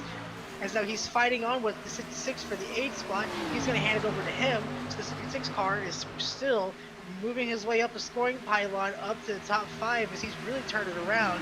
But McRae has just done an incredible job managing the damage of that car and being able to run top 5, top 10 for most of the race. And what a battle these guys have going on right at the back end of the top 10. Petrucco, he's back into the top 10 after spinning, but Preston McRae is going to fall outside of it. He's now 11th place, trying to fend off Nolan Hodgson, who is looking like he's going to hang on to almost a 10th place finish. He might be able to get back up there into the top 10 and go for some positions. He's got Cody Goza, though, all over him, who's now going to be all over the bumper of Preston McRae. Not where you want to be because McRae's slow. There goes. You got to get outside from behind him. He finally does pull down to the inside, and he'll get out from behind McRae. He's going to have Gullett behind him, and Josh Coppernell. What happened to him? We talked about him earlier on in the race. He started 2nd place. Man, it's just not quite going his way right now. He's currently sitting 15th. Yeah, he had been struggling ever since the start of the race. We talked about he lined up on the front row. He got caught on the outside ever since then. It's just been downhill from there, but he's been able to hold on to a pretty solid race so far. A little bit of Neko to 75 had disappeared, and he reconnects up into the wall, still stuck with the wall, trying to stay out of Lear's way. I don't think a call is going to come out because of that, but that is just not the thing you want to see there. Gonna get the replay here of what happens to Logan Simmons. You see he's gonna blink out. Yep, there he goes. The contact is made. That sends him up into the wall. Blinks again. Usually when you see that, it's been a rendering issue on our end. We're still working through those troubles. But this time it was Logan Simmons' end that has the issues, and he comes straight down the pit lane, and I believe he has parked it. Well, no, he's just in the pit lane, so he may still continue on, but Cameron Stone is still going to be your race leader. He's got a bit of a gap back to Jason Taylor. These two now, suddenly, are the two that we're talking about for battling for the race win. Cameron Stone has been there, but Jason Taylor, the newcomer. Yeah, and an update on Logan Simmons. He has decided to park that car, so now he's done for the day. He's going to pack up that skills machine and go home and try again next week, as that's not the way you want to see it. But now here comes 37. He's reeling him in. He has that big second. He's going to peek to the inside a little bit too early, making that move. Maybe trying to stall out so that way he doesn't go to the inside, bide his time a little bit, and play a little bit of games with the 57 to try and make him think and throw him off his game, to make him go wide to the corner. Maybe try and set him up down on the long pond and set him up for Indianapolis, or maybe try and make something happen towards Milwaukee. Still going down the long straightaway, the fastest part of the racetrack, heading into that 9-degree banking corner, as he's going to set it off into there. trying to keep it down there. He's going to have a really good exit on the corner as he is nailed that corner perfectly, as now he sets it up for the long winding corner that is Milwaukee turn 3, as he's going to try and close it up there, try and maybe back the corner up and get something going there. As now he's still hooked on the back bumper of that 57, as now on stage 1 it was Jonathan Delaney, the 6 car, who put up the fight for Cameron Stone. In stage 2 it was we're having a caution. Oh, and it's involving Rich Petrucco, and that car is not looking so good. You can see the skid marks indicating what could have happened, but the left rear looking pretty well damaged. We can't see the nose just yet. We'll see if he has any damage before we go for that replay. He may have just gotten turned. He's got some left front damage, though. Looks like he knows the end of the safer barrier. Yeah, I was just talking about him. He was going up to fight with Cameron Stone in stage 2, and just as I was about to talk to him, he ends up losing it. To see the replay, exiting out of turn number 3. He's just gonna get up on the corner, get up in the marbles. It looks like nobody around him, just gets up there, slaps the wall, and that's gonna upset the car, try to hold on to it, and now he's along for the ride, as what we've seen from quite a few drivers tonight, coming up from turn number 3 and not able to hold on to it, try to save it, and just pancakes driver's side in, and now he's just spinning on the front straightaway. So that's gonna ruin his night for what he's had going so far. Yeah, he was doing really good earlier on, too, and it's really unfortunate to see him have these issues.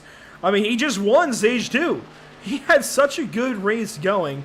It's really unfortunate to see Rich have these issues here at the early goings of stage 3. Spins. He's been the last 2 cautions, actually, because he spun out of turn 1 from the race lead, and now out of about 10th position, 9th or so, spins again, this time hitting the wall pretty hard. And then here's an interesting thing that happened. I'm not exactly sure what was going on here, but Zach Probst has parked the car after running up in the top 10 for most of the race. I'm not 100% sure what caused it. That is very weird. He's pulled off onto the apron all the way down, so something's going on with him, because he tried to get out of the way and he just opted to park the car, so not 100% sure what that's about, but his day's done after an incredible run up in the top 10, and now an incredible day that he had is all going to go to waste, as that is very weird to see.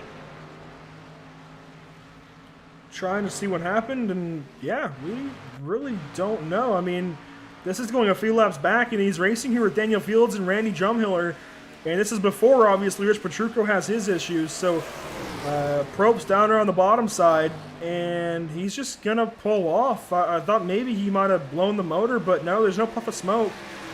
He just pulls down to the inside and then comes down to the pit lane and parks it. Yeah, maybe something personal issue, like an emergency happened where he had to pull off, but still just a rough way to see that end after having an incredible race. So yeah, Zach Probst has retired after having a really good run. Lucas Simmons, who had a really good turnaround in stage 2, he's off to retire, and now Rich Petrucco saying his goodbyes. He's obviously done for the day now, as well as he's going to pack it up and go home and enjoy the rest of his night. But there's a really good way to see it, is that we see the pit stops happening now. All eyes on Cameron Stone to see if he can back up the pit stops that he's been having all race long. Obviously going to take the 4-tire stop, as the question comes in of who takes 2 tires, who does. And you see here comes Matthew Woods with the race off pit road. He's going to try to put up a fight. Not going to happen, but he is going to maybe come out, and yes, he's going to come out in the 2nd spot. Jason Taylor's going to fuck the 3rd, and Kevin Steele's going to hold on the 4th, and Rain Grassie's going to take over 5th.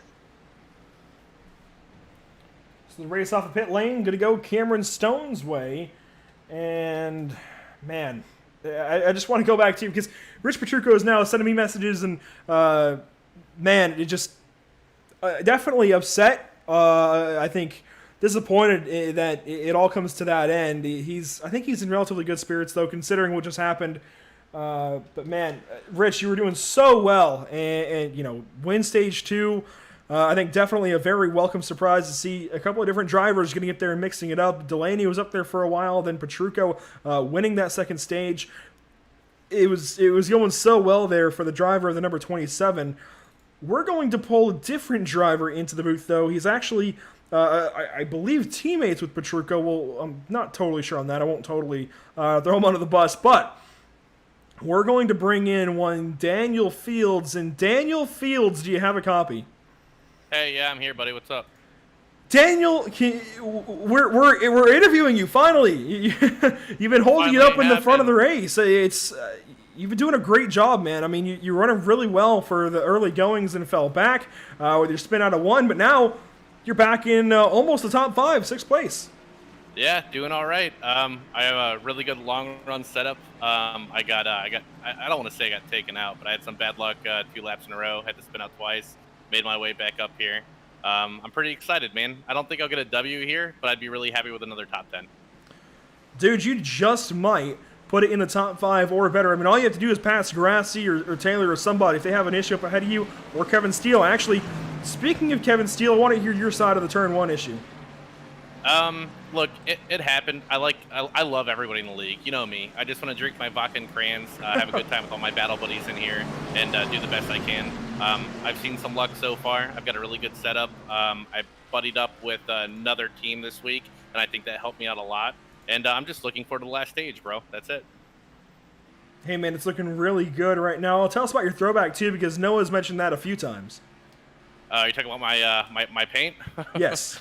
So every week, a different member of my family picks my paint scheme. Last week, it was my wife. I ran some obscene anime scheme I've never heard of. This week, my youngest child, Max, wanted some Powerpuff Girls. So now you see it. That's it. Yeah, we've seen Pokemon, we've seen Minecraft, and we see the Powerpuff Girls, man. Definitely a wide variety of paint schemes there. I'll let you get back to it, though, because you're coming to the restart. Best of luck to you. Hopefully we're talking to you in a little while. Hey, thanks a lot, man. I appreciate you guys. Have fun. So that's Daniel Fields doing a great job right now, sitting 6th place, coming to the restart. He's got Drumhiller and Grassi to his inside. He's got Kevin Steele in front of him, Nolan Hodgson behind him. So he's just he's in a good spot right now, and hopefully he can close this one out. Yeah, a really big gaggle of cars. You're going to see if the 57 of Cameron Stone can do again what he's been doing all restart, where he just waits for the field and lets all chaos. Nobody's going to jump the start again, like he's been for the most part, and now he's going to go off with a really big run off into turn number 1. Matthew Woods is going to take over, keep holding on to the 2nd spot, pull down in front of the 37 cars. Now you see the field has a little bit shortened a bit, but still a lot of drivers in a really tight area able to make some passes going on here. As 57 sails away with the race lead, the 48 of Matthew Woods holding still on the 2nd. Jason Taylor and Kevin Steele side by side as they're going almost 4 wide down the long pond straightaway right about now. And a lot of that was caused by Daniel Fields getting up in the wall. We just talked to him. He was sounding so optimistic, and I think we just cursed him because he hits the wall hard, and Kevin Steele in the wall hard as well on the outside of turn number 2. I think that has something to do with Jason Taylor because he was also slow out of the corner. Jason Taylor's going to lose a spot or so. Wayne Grassi going to go on by. But, man, Daniel Fields, Kevin Steele, Jason Taylor, everybody having some issues here on the restart. Yeah, you were exactly correct on that situation. I'm trying to see. I don't know if you're going to be able to get a replay of it because of the fact we're still green. But what happened is going into turn number 1, yep, Kevin Steele came down, and at the same time, the 37 was having a little bit of understeer, and they just met door to door, and that just sent the 44 up into the outside wall. So that's going to ruin both their days for the most part. A big gainer out of that is Wayne Grassi in the 7 car. He's able to hold on now into the 3rd spot. Jason Taylor have been able to rebound and hold on to the 4th spot. You see a big aisle of cars between the 53 and McCray to 79. Whoa. And 55 is, he gets a little loose, so they're going to go 3 wide exiting the tunnel turn. And now Hicksonbach going to try to take over from Copper Nolan to 55 with Brandon Gold heading into turn number 3.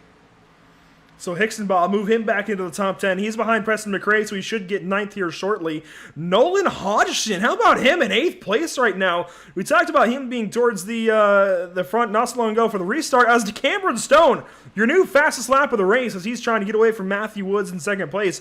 But Nolan Hodgson, he had those issues at the start of the race, got caught up in that lap 1 incident. And since then, man, he is making a comeback run out of this. Sitting 8th. I mean, he has Hicksonbach behind him, but he's got, I think, a cleaner car. We'll see. I mean, that one's up for debate. We'll leave that one to you guys to decide. But definitely some damage on both of those guys. I think Hodgson has the more aerodynamic machine at the moment. Try and slip and slide with help of that tide. As he's got Daniel Fields up in front of him who just pounded that wall. He might even get that spot. Yeah, Daniel Fields, obviously with the damage I have there, maybe from that incident on the restart, really set him off as now he's falling back, now trying to hold off the 79 and the 63. So he has a big pack of cars heading up to him there. And that was 79 with the going off the corner. Now you see the fight going on there for the 5th position between Goza, Jason Taylor and Randy Drumhiller as their nose and tail for those 3 spots. Cameron Stone is starting to run away with the race lead now. He's up to about a 1.1 second gap over Matthew Woods, who is starting to fall into the clutches of the 7 car. But right behind them, we talk about those 3 car battle going on for the 4th position as they head down Long Pond, back up to turn number 2, as the field is starting to spread out again as we're approaching less than 40 laps to go here in this race, as now the long strategy is going to start to play out unless we have the caution. We haven't really had to worry about green flag pit stops except for one key part through stage number 2. Whatever since then, it's just been caution flag pit stops. Another question is, can they keep it clean for the last remaining part of this race and stay green, and will we see more green flag pit stops be because of that? And Noah, I think that's the most relaxed reaction I've ever heard you give to Cody Goza being in the top 5 right now, sitting 5th place, battling with Randy Drumhiller as Jason Taylor starts to take him to Gapplebee's for a nice steak dinner.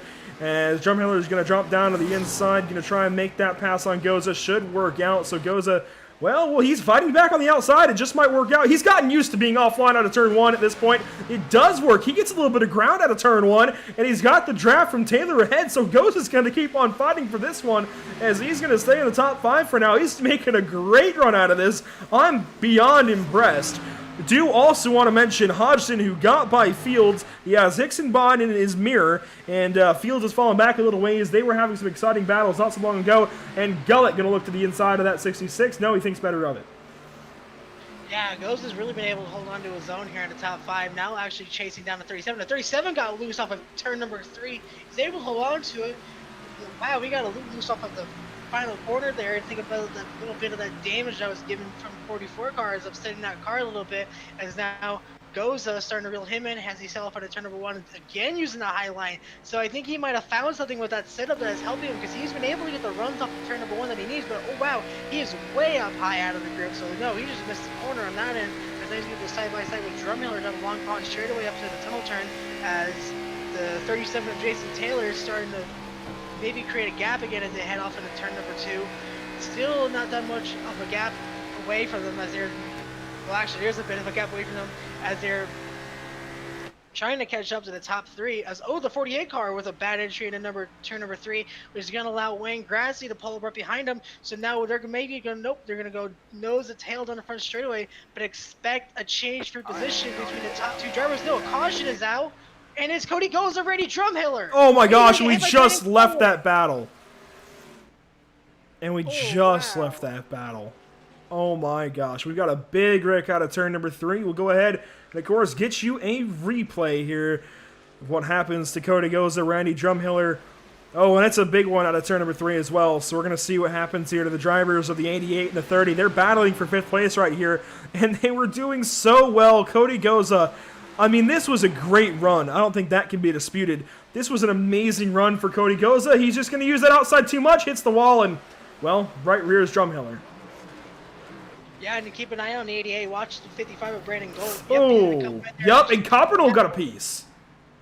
You know, I think Carbonell maybe got out a little bit. He didn't really get too much of a hit out of that. He barely avoided from the look of it, maybe a little bit of net code hit, but he doesn't have any damage to the left side of that car, which is everything that he needs to keep from that car from being totally wrecked. But wow, that is just a terrible way to see it go. Yeah, nope, the 42 was able to hold on to it and avoid that wreck, but the big loser out of this, in my opinion, is going to be that 55, because even though the 88 got hit, he got hit in the rear, the 55 is going to have a lot of damage done at that nose. So an incredible run for 3 drivers who we see usually at the top 10 has all gone away from them now, as they all have very much damaged race cars, and they're going to have to go down pit road and try and turn it around and wrap it up for the end of this stage number 3. But the people that are going to gain the most from this are going to be Matthew Woods, Wayne Grassley, Jason Taylor, Nolan Hodgson, those guys, even Kevin Steele, who had that incident with Jason Taylor early on in the restart. He's going to be able to go down, get tired, get the damage repaired after slapping the outside wall in turn number 2. So he's going to be able to go out and get the repair done and get that car be able to run back up to the top 5. But this is a really big breather, and it should... I don't exactly see it, but it could be close enough for these guys to be able to go out and make it to the end of the race. Yeah, this should allow these guys to go to the end. Remember, we saw those guys going 30 laps earlier on, and this should definitely move things into the realm of no stopping to the end. It's going to be close, but I think they're good because I don't think that was even a full field run earlier when they did 30. I think you can go further than that. We'll see how it works out, though, as they're going to come in for pit stops. Then we'll get yet another driver to talk to. I'll leave that one as a surprise here for a moment. But everybody going to come down the pit lane. You see them stacking up, playing pit stop games, pit road games, rather, pit speed games, I guess. And they'll all come in for service. Yep, and it's going to be a big gamble on who stays out, who comes in. See the 16 of Samuelson, he's 33 laps down. He's going to go and get another lap back, so he's just going to go around the pace car and take his lap back. As now the question is, who's going to be able to win the race off pit road? All eyes on Matthew Woods. He was already down and away. Eyes are on the 57 cars. He's still filling up on fuel. No, he's actually getting the left sides jacked up. So again, all eyes are on the 48 car, and if he can beat him out, he's going to be close. He might get him. Nope, the 57 is going to win the race off pit road. The second place is going to be Matthew Woods. I believe Noel Hodgson has beat Wayne Grassy out for the third spot. So now you add him into the position. He's going to restart third.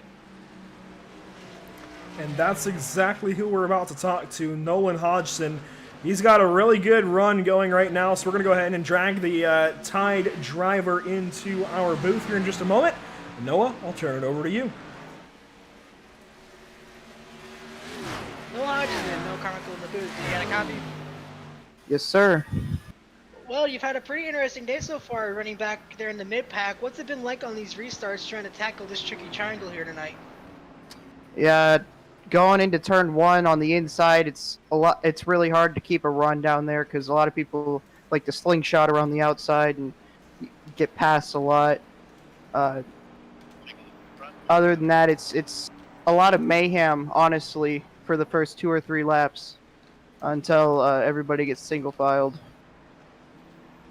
We've been talking a lot about the fact about how much of a tricky triangle this place really is. Besides maybe the restarts, what do you think is the hardest part about trying to tackle these 3 turns on this oval?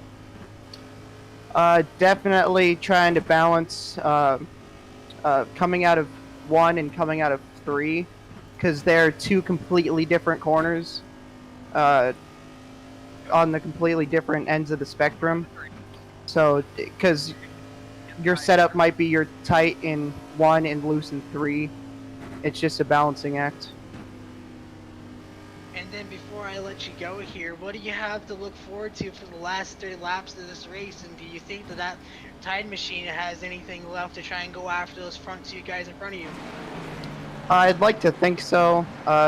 Towards the end of the runs, I've started to be able to make inroads on some of these faster guys. But other than that, hopefully try to get a top 5 finish here and see where it ends up. Alright, well hopefully you can keep that Tide car in there. Actually, one more question. Do you want to explain that throwback a little bit? Because I'm actually trying to figure out if that's either a Darrell Waltrip or maybe a Ricky Craven type throwback there going on there. To be honest with you, I just thought the car looks cool. But Ricky Craven is who it's modeled after. I'll try to get this tied to sidecar top 5 here, maybe even victory lane. Alright, well good luck with that and hopefully get to speak to you after the race here.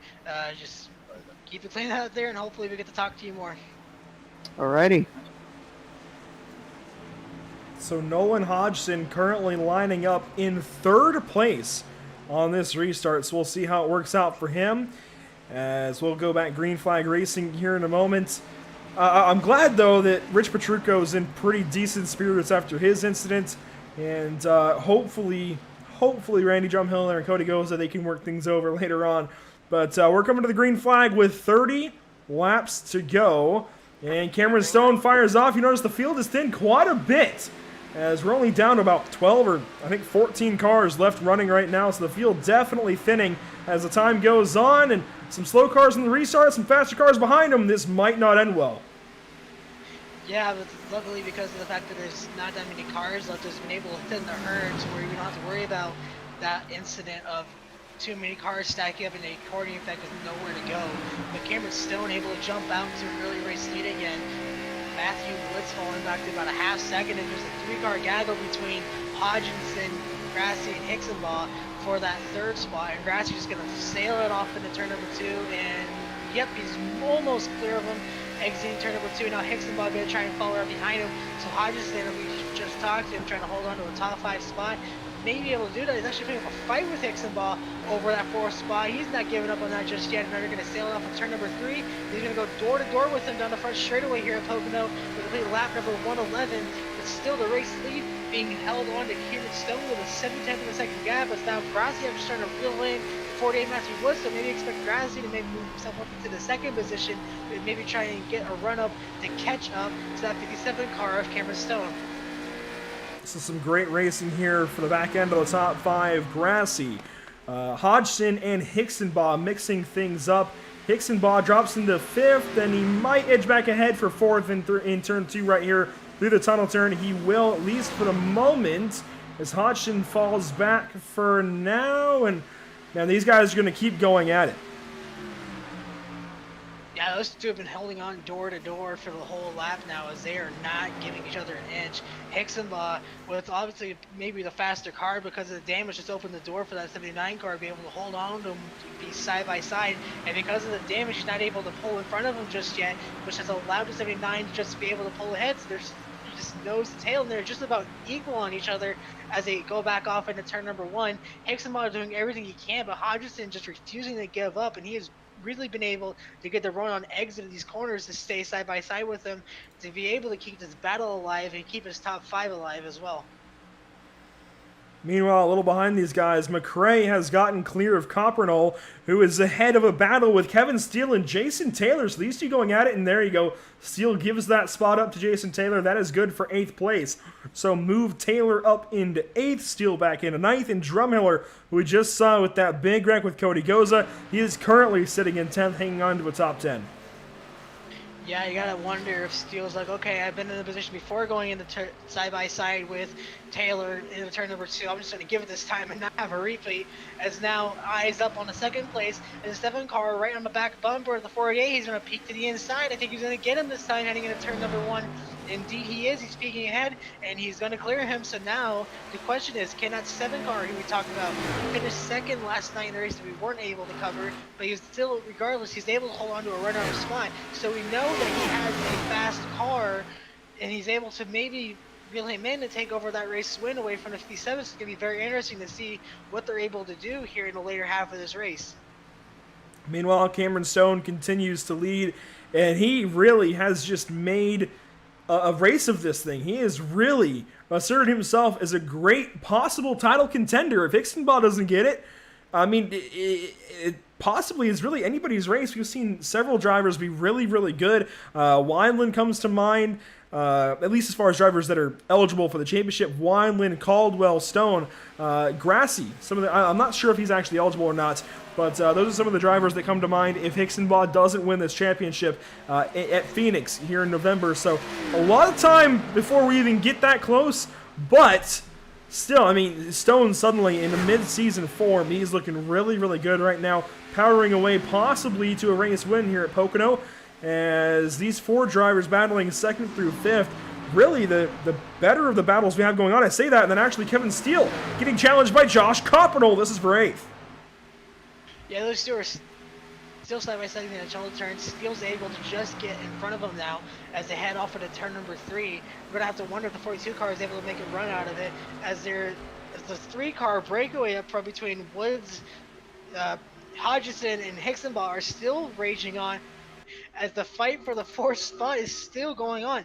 They're still side by side for the 4th position between the 79 and the 63 who I've been watching for the last couple of laps. Because of the pass done by Woods, and it's now kind of made it a fight for the 2nd spot just because of how close they are. The gap between 1st and 2nd is actually stretched out to 2 seconds because of all this, so that's really allowed Cameron Stone to open up the gap to Wayne Grassi. So if Wayne wants to be in a shot to take over the race win, he's coming to the position where he needs a caution as we enter about 20 to go here for the last remaining portion of this race.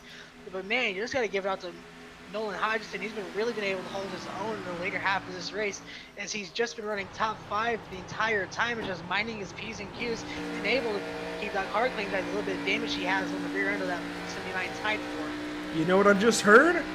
I heard a quiet motor through turn 3 for Bryson Hicksonbaugh, so the fuel is definitely within question. You might have been more on track than I was there, Noah, because he's saving.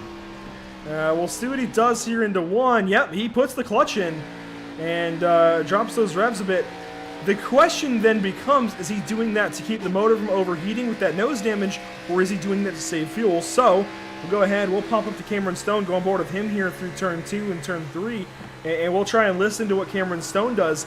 Also want to mention Rob Stone cheering Cameron on right now, hoping he gets that race win. He's got 24 to go, coming to 23 this time by the flag, and we'll listen to see what Cameron does. He doesn't put the clutch in. We'll see if maybe Woods or Grassy does. Doesn't sound like it, so it might just be a cooling thing for Hixenbaugh. Well, we also talked about the fact of how they're putting it about, I want to say about 110 or 101. That's about like the 30 to 40 mark. So it's a big question on if they could even make it from there. So yeah, I do believe it's a fuel thing, because it hasn't really been a heating issue all race, or else we would have seen that more out of him throughout the race, because he's still been holding on to it. So I think he's just trying to maybe think, okay, maybe these guys aren't going to be able to make it because they're too focused on racing for the lead, so I'm going to try and save fuel and maybe pull a strategy out of the hat and get something done here in these last 40 laps and stay out. So that, if so, that's an incredible move on him. But it just brings up the question, who can make it and who can, who's been able to save fuel, and who's just been running their time out and just ended up putting them in a hole where they can't get out of in the last part of this race. Well, the thing for Hixenbaugh is, he knows what he's doing. He's obviously one of the better drivers, if not the best driver in the league. He can work a race to his advantage, and so he's going to be mindful of the strategy. These guys restarted with 30 to go, which means they pitted with about 32 to go. The longest we saw somebody go earlier was 30 laps, so we're not totally certain of exactly what the fuel window is.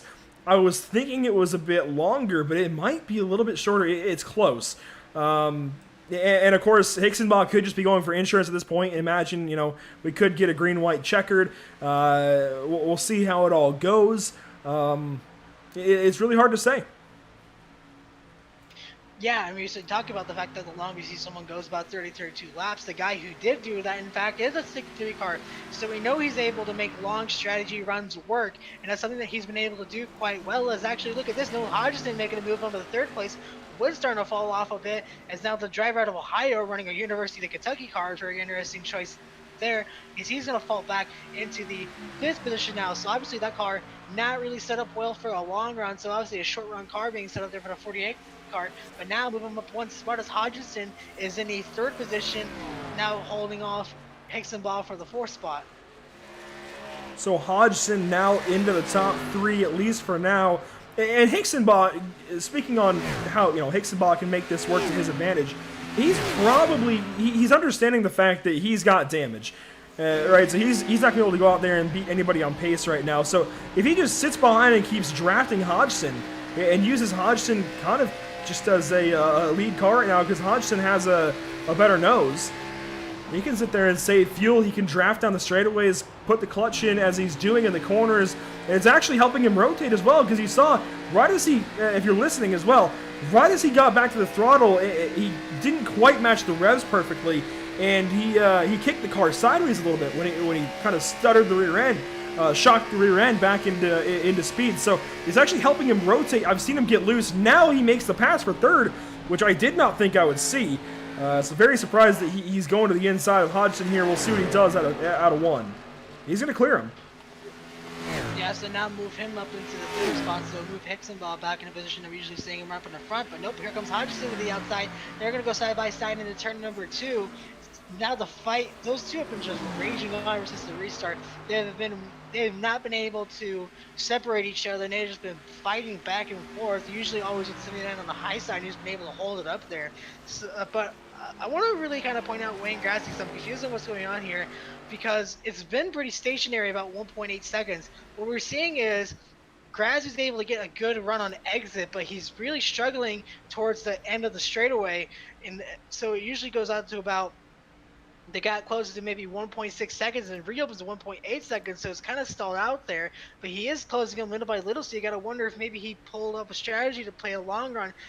But still, that fight between the 79 and 63 is still going on again for a whole lot, as they're going to go side by side down Long Pond once again, as now the 79 is actually going to clear him, so expect the 63 to fall back in line and start saving fuel once more. the chopper following these guys, man. This has been a really good battle here for third place. But if you're Hicksonbaugh, why are you battling right now? If you sit in and follow Hodgson, I think that's your best shot because you're going to have more fuel than anybody else. And if this does come down to fuel mileage and you have more than anybody else and you can go an extra lap or so, and if that is the difference on winning this thing or losing it, if you keep sitting there and saving, that's only good for you. If you start ducking out and taking the full brunt of that air, you're going to slow yourself down, and you're battling, so you're going to slow yourself down that way as well. So, I mean, it's just, you're slowing yourself down in two different ways. I don't know why you'd battle if you're Hicksonbaugh at the same time. Again, that's rich for us to say. Meanwhile, there's a battle further back. Coppernoll and Steele battling with Preston McRae. Yeah, 3-car fight going on there, not 53, but Christ, like I've been talking about most of the race. The entire nose gone, he's still holding his own in the top 10, so it just tells you how fast that car is. Now he's going to bring the fight back up. 3 throwback cars from the late 90s and mid-2000s between the Kyle Petty throwback, the Jeff Gordon throwback, and the Steve Park throwback as they sail off into turn number 2, back down to turn number 3. You gotta wonder with the sun there, I don't know how much the glare effects, I haven't really paid too much attention to it, but how much that glare effects of sailing off into turn number 3.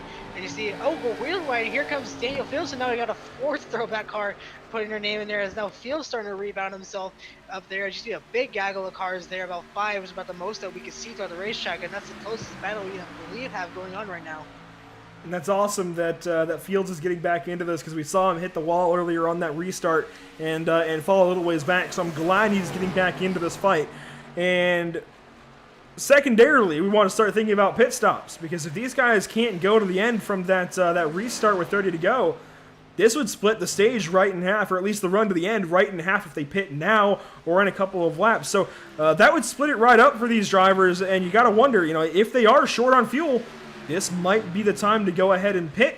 You can either come in just for those, or just for that little bit of splash of fuel, or you can come in for 2 or 4 tires and try to just be faster than everybody else. Hicksonbaugh very sideways out of 3. Yeah, you talk about the whole pit strategy, and there's actually Cody Bird's on pit road right now, so our first taker. So is Jason Taylor. Jason Taylor's on pit road too. I believe he might have actually wrecked because he's still. Yeah, he's 5 laps down. Yeah, so something happened there. I'm not sure. When my turn's up here, I'll go check out and look.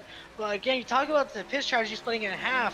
And again, I want to bring up Hicksonbaugh. Because Hicksonbaugh did the same exact thing towards the end of stage 2 until that caution came out. He stayed out and ran a 30-lap stint. So that's about what he can do. And that's about in the position that we are, where he's running about 30 to 40 lap stints. So he does maybe be able to pull out a long strategy and out-pit the 57 and do an undercut and be able to stay out and do those extra laps on fuel and hold on to him. So a very interesting thing playing out here as now that fight that we saw going on between a lot of those throwback cars and starting to gap themselves out a little bit as the 42 car still holding on to a 7th place spot as Kevin Steele holding solid down in the 6th position. On board now with Coppernoll as he exits turn 3, a little ways back of Steele. And he's actually got company from Daniel Fields. Here comes Daniel Fields looking to make a pass on him. And man, he's going to side draft him all the way down to turn 1. Well, he doesn't clear him, though. Coppernoll going to fight back on the top side. You can't even see the 66 of Steele. They're side by side right now as Coppernoll runs the very outside of 1, almost clips that wall, and then kind of shades away off of the wall out of turn 1. And side drafts Fields back a little bit as they race off into turn 2. Fields has the inside line, and man, I'll tell you what, Daniel Fields has just had such the worst luck. We talked about Cody Goza having a pretty rough last few weeks. How about Daniel Fields? Every race that we've covered so far, something bad has happened to this guy. Just really unfortunate running so far here in the Galaxy Cup Series since we came on, beginning at Charlotte for the ABillion Wood Projects LLC.com 600. But tonight, man, he is finally shaking things up, and he's using the great starting position he had, and now the partnership, it seems, with Rich Petrucco to really propel himself to a really good running and possibly even a top 5 here. He's got a few spots to go to get there, but with pit stops looming, he just might be able to do it. We'll see how that all shakes out. He might not actually have those pit stops, but racing Coppernoll off into turn 2 again goes Daniel Fields. Yeah, and just an update on the whole situation with Jason Taylor. What happened was he got loose out of turn number 3 and he tried saving it, but ended up slapping the inside wall in the pit lanes and then just called it a day from there. So, man, that just really hurts to see because he had such a good race going all race long, and then I believe he just got fed up with it and said, okay, I'm done with this. And he just parked in the pit lane. But now the race lead still holding on with Cameron Stone. The gap actually has opened up to 3 seconds, so the 7 car has really fallen off the last few laps. So the rest of the field, the 57 is starting to open himself up here with about 13 coming up to 12 to go this time by. As you saw Hixenbaugh, he has cleared to 79, so they move him back up into the 3rd spot. Matthew Wood still holding on to 5th, and then Hodgson holding on to 4th. Those two are all by themselves as they head down into Indianapolis. So it's still the field mostly single file out through most of the racetrack as they're just trying to buy their time and get at the end of this race as we approach the last 10 laps of this race. Hodgson touches the wall out of turn 2. And that's not going to help his case at all. He's currently sitting 4th, and he was starting to settle in pretty nicely, but catching the wall, not what you want to do if you're Nolan Hodgson racing for a top 5, maybe even a top 3 with Bryson Hixenbaugh. And who knows? If we are close on fuel here, Noah, these guys, we could have a couple of guys run out of fuel. You could see Cameron Stone even run out of fuel. I'm not going to jinx anything. I'll knock on some wood real quick. But nobody's out of the woods yet. Nobody is through this thing just yet to where they're finishing. Nobody's out of the woods. Not even Matthew Woods. So very, very imperative that these guys are very careful on their fuel strategy. Meanwhile, Daniel Fields gets on by Josh Coppernoll. You can see Preston McRae in the background losing time. Randy Drumhiller as well. He currently sits 10th over Cody Goza, a 13-second gap. So your top 10 is going to stay about the same. I don't think we'll have any issue there unless one of them runs out of gas. Yeah, and you talked about the fuel strategy, making this a fuel race. That's something we were kind of used to seeing maybe at Pocono. The same exact thing happened, I believe, back 2015, 2016, where it was, I believe, 3 drivers. Kyle Busch on the last lap comes off of turn number 1. He runs out of fuel. Then here comes Joey Logano off the corner. He runs out of fuel the next lap. And then it's just handed to Matt Kenseth, and he almost ran out of fuel. So just a lot of drivers. So, fuel strategy is something that we're used to seeing, and it creates such dramatic finishes. And you got to wonder if this maybe the same strategy we saw seeing here play out as Cameron Stone has opened a gap up. He's all the way out to about almost 3.5 seconds over Wayne Grass. You see the fight now as Nolan Hodgson is really starting to fall off in the later half of the stint as they sail off into turn number 2, trying to hold off Matthew Woods to hold on to that 4th spot. As we talked about on that last interview that we had with him, his main goal was to try and keep that top 5 position and hold on to it and have a really good finish, and that's exactly the kind of stuff we're seeing out of him right now. Hodgson doing a solid job of trying to capitalize on this really good run that he's been handed. It's worth mentioning that Hodgson joined Piston Broke Racing this week, and it's really obviously helped him out quite a bit. Piston Broke Racing, one of the better teams, I feel like, just doesn't always execute quite right. In fact, Josh Coppernoll, team owner, currently sitting in 8th place. I mean, clearly they've got a decent car, but Coppernoll just hasn't quite executed quite right.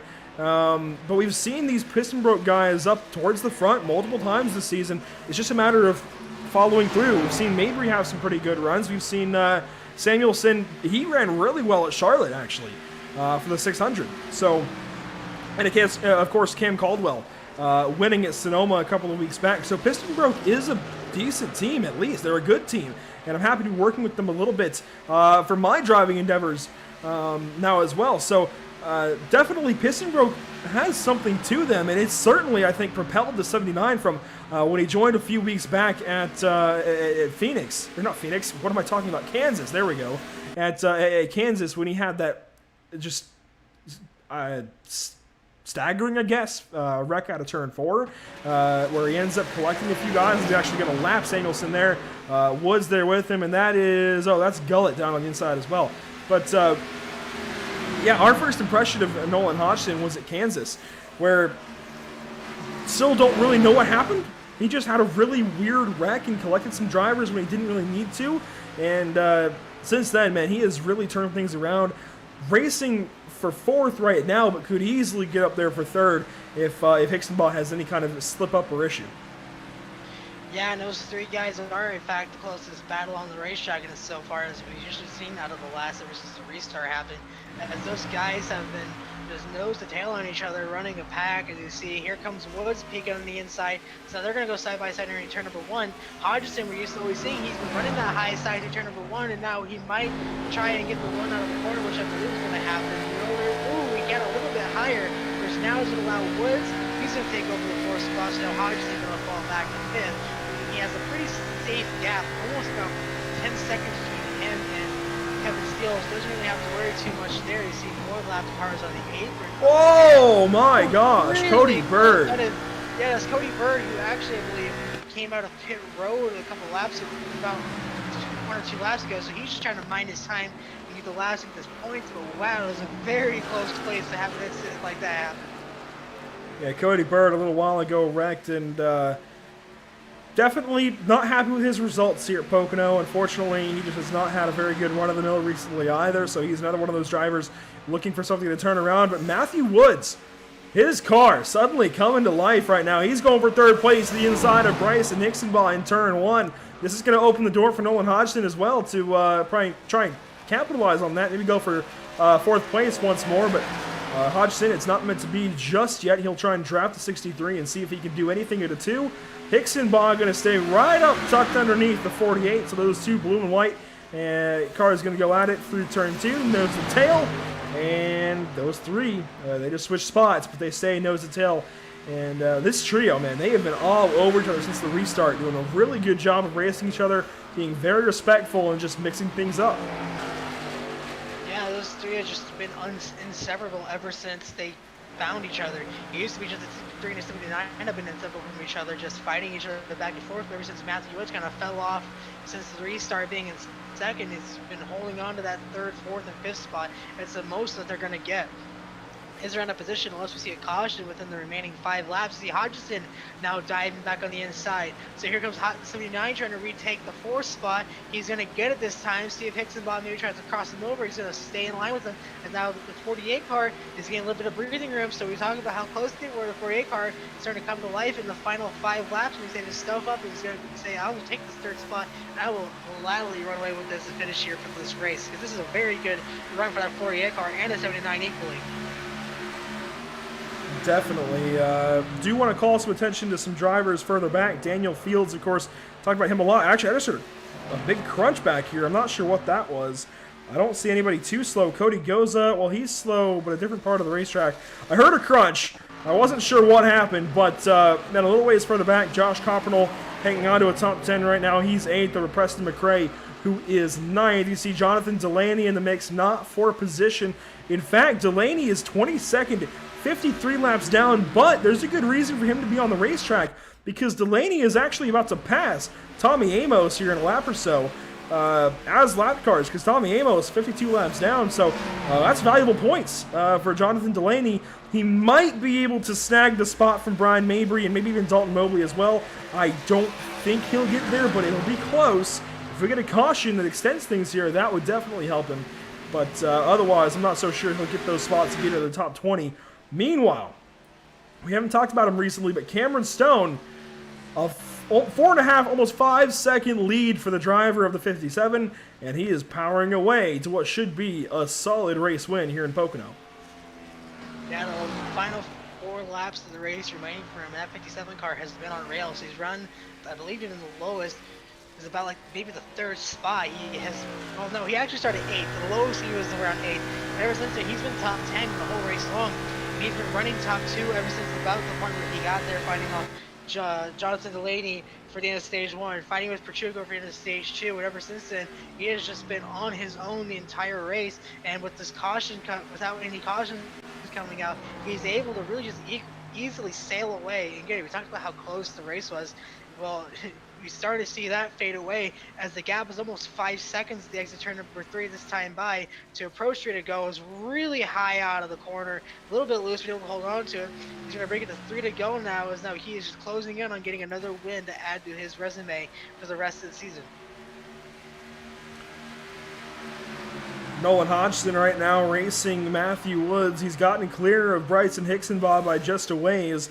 Daniel Fields also has company. In fact, we'll flip back to that battle real quick because he's got Kevin Steele not so far back. So these two might have a little battle for 6th place. Kevin Steele starting to draft up to that 66. We'll have to keep an eye on those two. But Hodgson, he still has a chance at a podium. I mean, he's still got a chance at a really good race finish. Regardless of who gets this 3rd place, though, Matthew Woods or Nolan Hodgson, man, what a good run. Oh, and Hodgson almost gets the back end of Woods, and I would have put that blame, I think, on the both of them, because Hodgson wasn't totally to the inside of Woods, and Woods kind of turned down towards the nose of Hodgson. So, I mean, that was close between those two.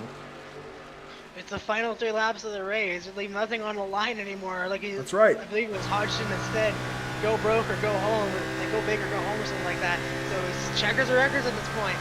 So Matthew Woods is doing everything he can to hold out the 79 car, and doing so he's reopening the gap. Maybe expect the 79 car to get the run on the long pond and heading into Indianapolis once again to try and set it up. But again, all eyes still on the 57 car is now approaching into the tunnel turn for the second to last time. He's going to see the white flag. Ooh, sneaking down the long pond now, trying to kill the momentum of the 79 heading into turn number 2, which is allowing Hixenbaugh to close down the gap right behind him, so they can take away the 4th position. These three still going at it. Meanwhile, up ahead, out of turn number 3, the white flag is going to fly on the 57 Heinz Ford Mustang. Cameron Stone gets the white flag, 1 lap to go. Wayne Grassy in 2nd place. Matthew Woods, Nolan Hodgson going to keep fighting. And you see the Ravon Snake that we usually see in the SRCA, IndyCar World Series, and Pro F2000 Series. That's being employed here at Pocono. It usually is, no matter what the series. And that has brought Bryson Hixenbaugh right back into this battle for 3rd. If not, he'll at least probably battle Hodgson for 4th. And there it is! Hodgson pounds the wall at a turn 1. That's going to open the door for Hixenbaugh. Yep, and all eyes, like I said, is on the 57, and now exiting the tunnel turn for the final time. You see the battle raging on there for the 4th position as Hixenbaugh going to capitalize. He's going to sail it off in there, but now out of turn number 3 for the final time. Here he comes. He's been running in the front of the field all day. No one's been able to catch up, but now he gets to relish the moment as now the 57 Heinz Ford is going to cross the line and take the win in the Pocono Mountains, as now Cameron Stone is going to get his 2nd race. It's Hodgson holding on to it, trying to take over 4th spot. Not going to happen, but still an incredible top 5 run as Hixenbaugh is going to take over 4th, and Matthew Woods is going to have an incredible run and take away the 3rd spot. I just want you to know, Noah, that I had a bad pun earlier, but I sincerely hate that pun that you just had there with Cameron Stone relishing the moments. I hope that was intentional, but I hate it. It was. I don't know how long you hung on to that one, but I hate it. That was good, though. I like it. We saw Drumhiller and the rest of the top 10 cross the line. Cody Goes is going to exit turn 3 this time and see the checkered flag. His beat-up number 88. He had such a great run going on, but he's still going to finish 11th, which isn't that bad, all things considered. Brandon Gullett will finish 1 lap down. In fact, it looks like he's... Oh, no, he's already finished. I was going to say he might be out of fuel out of turn 1, but he's already finished the race. Meanwhile, Cameron Stone, man, just what a great run for this guy. I mean, he wins stage 1 in exciting fashion with Jonathan Delaney. A little bit controversial, you should say, or you could say, but it all works out in the end. I think it's all well worth it. I really wonder what Delaney thinks of it, but in the end, I think that is one of the race-defining moments to get this win here for Cameron Stone. So I can't blame him one bit. You've got to race for those stage wins, and when it comes down to it, even the race wins. So we'll go ahead. We'll talk to him here momentarily. I mean, just an amazing win for the driver of the 57 here.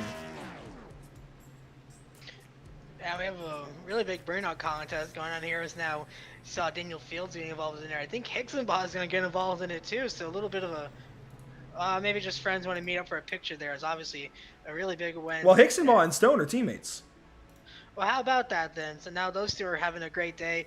As we Yeah, I thought so, but the fact he was in a Ford was throwing me off there for a second. But yeah, we saw the same kind of stuff out of it. Those two have really worked well together. I believe it was at Kansas the last time we saw them. No, they had a really good run running second and third, trying to catch up to Caldwell at Sonoma. Check this out. What a sight. Here's going to try and meet up with the nose burnout. And there it is. They're going to blow those tires out. And what a better way to do it than here at Pocono after what was almost an incredible 1-2 finish at Sonoma until they just got too aggressive and lost it all in the later half of the race, giving it to Caldwell. As now they finally get to celebrate this, as now that team has the most wins on the season so far after an incredible run here at Pocono. Oh, they already had the most wins just by virtue of Bryce and Hicksonball alone. But we'll pull up the point standings coming into tonight. Oh, Delaney gives him what for there, but we'll pull up the standings real quick to show you how important this is for Cameron Stone's season, because he comes in tied with every other race winner going into tonight, tied at 1 win. That's going to catapult him to second place in the playoff standings, and let's see the 6 playoff points that he just got. He'll even be 3 points ahead of Eric Wineland going into the playoffs, so that included. That's really, really, really, I'm going to say really one more time, really going to help Cameron Stone's season quite a bit and set him up for a really successful playoffs. Now 10 wins for the Bryson Hicksonbaugh and Cameron Stone and Cody Bird team. Cody Bird, in fact, he's on that list as well. He comes in 16th. We'll see how these update going into Indianapolis next week. Unfortunately, we will not be there for Indianapolis, but looking forward to seeing how that all works out for those drivers. Meanwhile, we've got some drivers to talk to, and we're going to lead off, of course, with race winner Cameron Stone. We'll drag him down here and have a meeting of the minds. I guess I'll turn it over to you, Noah. Cameron Stone with Dog Chronicle up in the booth. You got a copy? Yes, sir. Well, Mr. Race Winner, you've had a pretty, I would say, easy day for the last part of that stage. Take us through the race here as how you've tackled this tricky triangle for the last 140 laps. Man, you guys missed it yesterday. Yesterday I was driving probably the worst car I've ever driven in my life. It got loose in turn 1 on the first lap, and it never got straight again after that. So had to go back to the drawing board. Big thanks to Daniel Fields for helping out with the setup for tonight. That I might have went from the worst car I've ever driven to the best one. It got loose a few times when I was being a little too aggressive on the throttle, but I mean, for the most part, that thing was just hooked up, and I was cruising tonight. Another thing I want to talk about is you had really 2 great finishes going on with Petrucco and Jonathan Delaney there. Just tell us what it was like, especially on stage 1 where you're coming off that corner and you got into that little bit of an incident with Delaney that ended up causing quite an incredible finish at stage 1. Just how was that on your end, having to watch that? I mean, first of all, I want to apologize for John. To John. He had a really good car tonight. I think if he would have stayed clean, he was probably one of the guys I would have had to deal with later.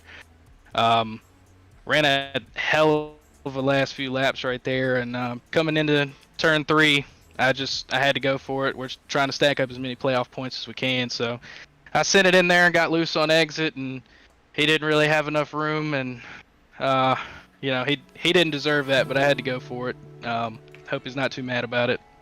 But with Petrucco, man, he was running me down from behind. He was super fast. I think really it would have came down to whoever had the draft at the right time coming to the checker. But we had the caution there at the end of the stage and didn't get to run for it. But it was kind of disappointing. But I mean, he drove a great race until the start of stage 3 when he spun it down there and won, which was good for me. But yeah, those stage finishes were freaking incredible.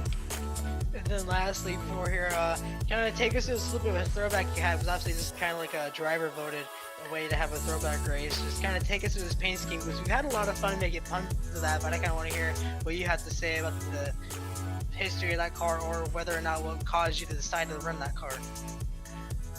I mean, to me, when you pick a throwback scheme, you got to run the same number. I mean, it just doesn't look right if you don't. So I was just trying to figure out, what's the prettiest 57 car that they've ever had out there, and the Heinz 57 car really stuck out to me. I know Hutch Strickland drove it in the late 80s, and Mr. Excitement, Jimmy Spencer, ran it in the early 90s, and he's from Pennsylvania, so that just kind of lined up perfect for me. right, congratulations on the race win there. Again, lastly, do you have anybody you want to thank for this race win here tonight? Like I said already, I want to thank Daniel for helping with the setup. I want to thank my teammates, always being there for me and, kind of cheering me on there at the end, keeping me calm. I want to thank my spotter, Matthew Norcutt. Want to thank my friends Tyler and Akela. Hopefully they're watching. They've been looking forward to another Pit Stop TV broadcast to watch me race, so can't wait to see you guys again. And want to thank you guys for broadcasting. You missed a couple of good ones while you were away, but I hopefully this one was a good show for you too. Absolutely, this is one of the best races that we saw out of you guys since we came here. But again, congratulations on the race win, and hopefully we get to see more out of you the next time we get to broadcast with you guys. Appreciate it, man. Alright, that's going to wrap it up for our race winner here in the 57, Mr. Cameron Stone. I believe next up is going to be our runner-up finisher, Mr. Wayne Grassley. For that, I'll hand it over to Andrew.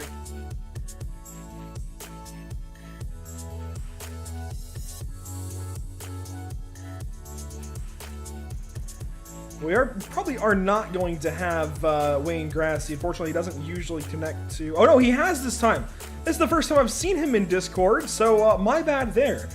We are going to have Wayne Grassley then, finishing second place. And Wayne, do you have a copy?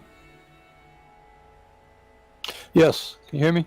Well, Wayne, you've had a lot of really good finishes, really good showings here on Pit Stop TV in the Galaxy Cup Series, but we haven't talked to you yet. How did tonight go?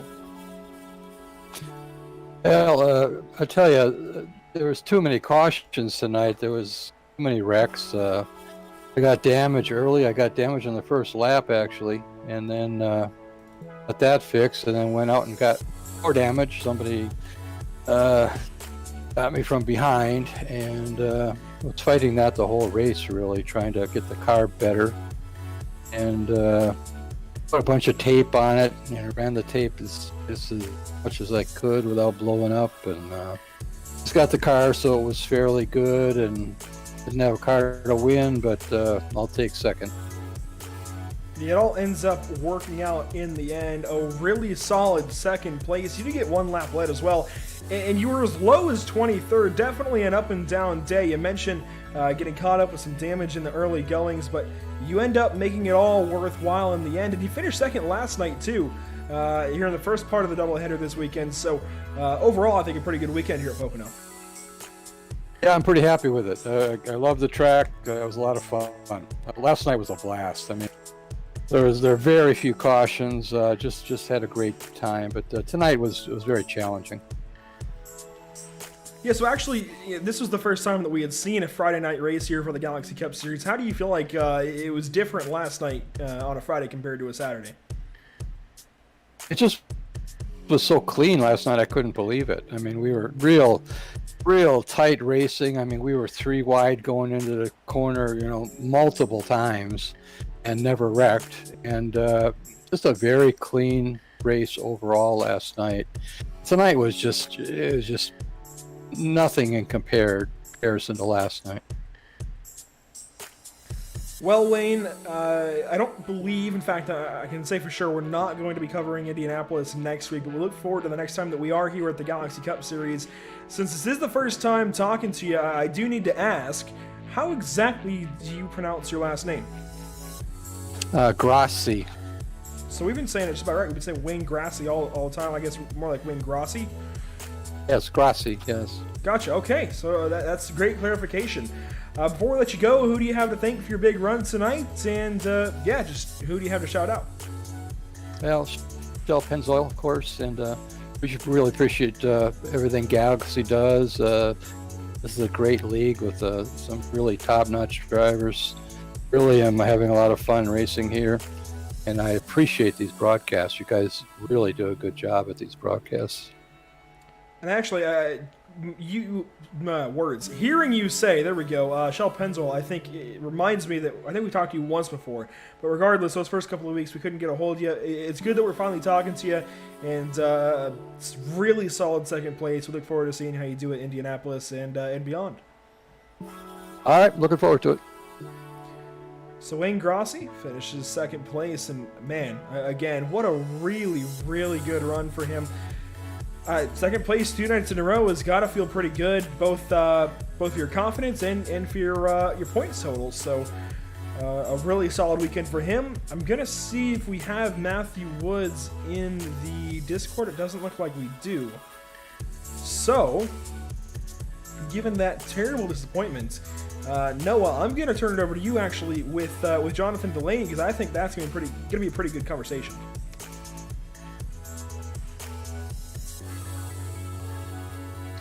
Alright, we're going to try that. Jonathan Delaney, No Chronicle from the Pit Stop TV booth. You got a copy? Yes, I do. Alright, well, you started on pole after a pretty good race. I want to say yesterday that we missed out, but you're able to start on pole.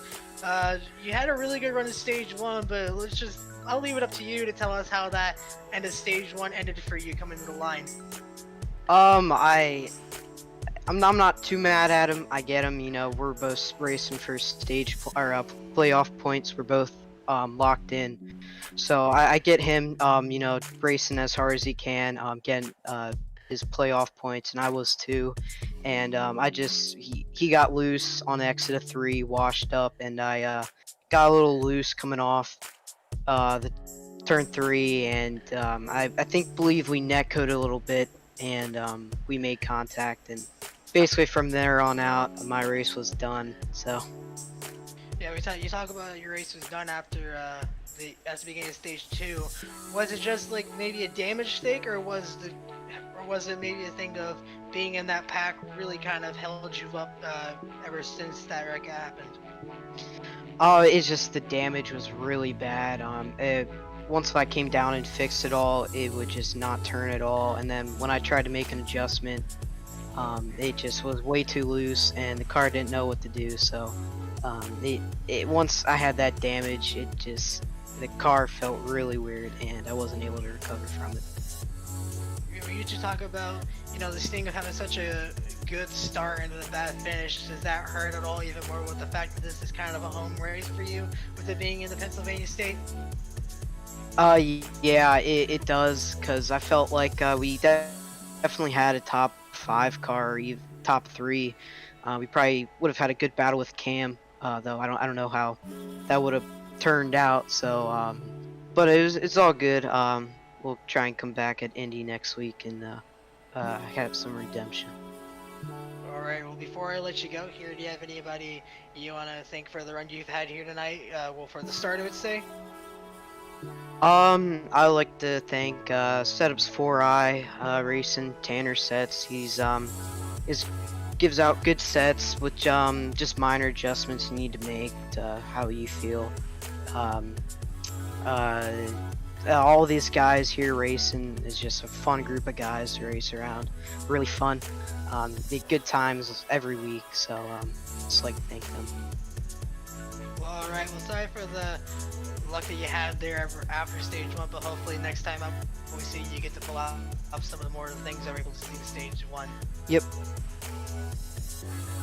So Jonathan Delaney unfortunately does not capitalize on a pole position here at Pocono, but by no fault of his own, really did such a great job in stage 1. He led 19 laps racing Cam Stone there, and they were trading the lead over and over and over, and Cam even said, you know, it would have been a race between those two down to the wire. So again, just a really good run for Jonathan. Really unfortunate that it didn't end up you know, playing out to the end of the race, but that's the way it goes sometimes.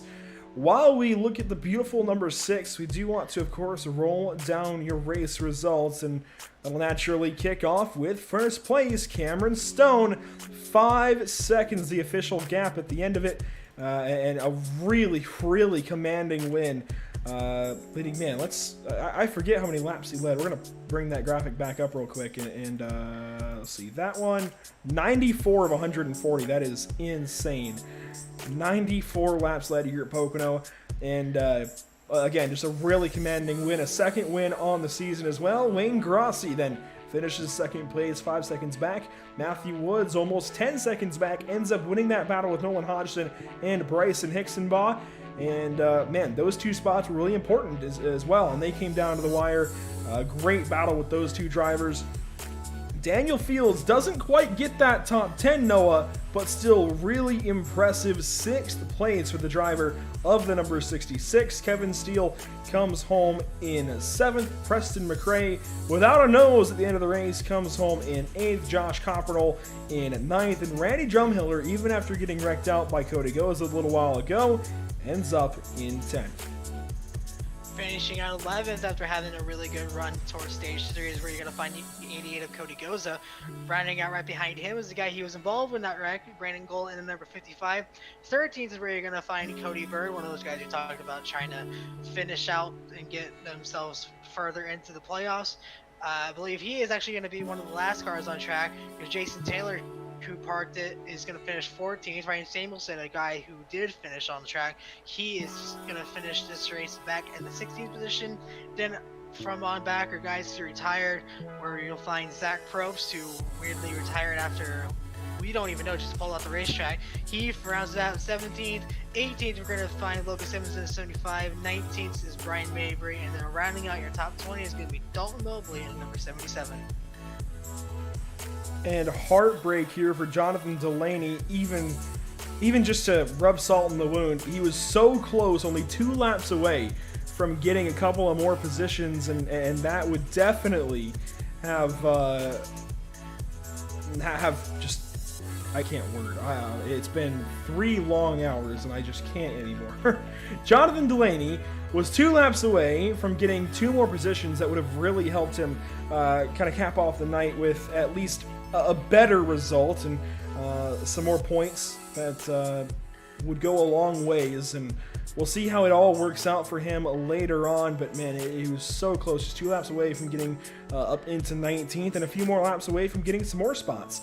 Meanwhile, Tommy Amos, the driver that he passed, ends up 22nd place. Christopher Hammond, not really sure what happened to him, in 23rd, 88 laps down. Cam Caldwell, connection issues sideline him, 91 laps down. Dave Fuse Jr. makes it just past lap 40 and gets 25th. Dakota Knoll, just past the end of stage 1, finishes 26th. Jonathan Hernandez, we saw his early wreck going off at a turn 1 on one of those early restarts, finishes 120 laps down, 27th place. Eric Wineland with his hand injury, 28th, 134 laps down. And Brandon Pierce, 138 laps down, rounds out your field. So, Noah, that is genuinely, I think, the best race that we've had the pleasure of calling so far for the Galaxy Cup Series. That was some good stuff. Absolutely, it was just nose to tail the entire race. Anywhere you look, there was a fight, which is not what we're used to, just because of how great the drivers have been. But you know, with Hixenbaugh having a nose damage, it really handicapped him. Eric Wineland with the hand injury took him out early. He talked about finished back there in the 28th spot, so the hand injury really dampering his performance. And then just Eddie Kerner and Dallas Pataska not showing up really opened the door for a lot of drivers to capitalize, and that they did, as a lot of drivers who usually aren't really running up there for these positions in the top half of the field are really starting to make their names known. And if the same goes for the season, you could maybe see some really good races later on in the season, which hopefully we get to broadcast a couple more of those. Yeah, hopefully, well, we will be back for more races. It's just a matter of which ones and making all of that work out. While we watch, in fact, we're going to make sure we get that tight shot here of the 57 once more, because this burnout is going to be pretty impressive. You actually get to the Logano loop down pretty well pat. We do have a couple of people to thank here, though, and we're going to kick off, of course, with Permanent Makeup in Maine as soon as the logo wants to cooperate. There we go. You see that beautiful AB logo. When it comes to your appearance, you deserve the best care that money can buy. And at Permanent Makeup and Cryo in Maine, the owner, Ashley Bullier, is a certified micropigmentation specialist who provides professional, safe, and personalized services. If you're looking for the best solutions for your permanent makeup concerns, give them a call today to book a consultation. You can contact Permanent Makeup and Cryo in Maine at permanentmakeupinmaine.com or call or text them at 207-358-8683. Again, that web address is permanentmakeupinmaine.com, or you can call or text 207-358-8683.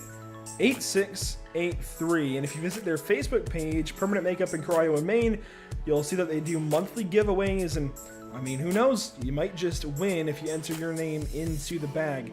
So again, that is Permanent Makeup in Cryo in Maine. If you're needing some permanent makeup work done, go ahead and give them a call. Regardless, you can go ahead and go like their Facebook page, Permanent Makeup in Cryo in Maine. Just give them some support.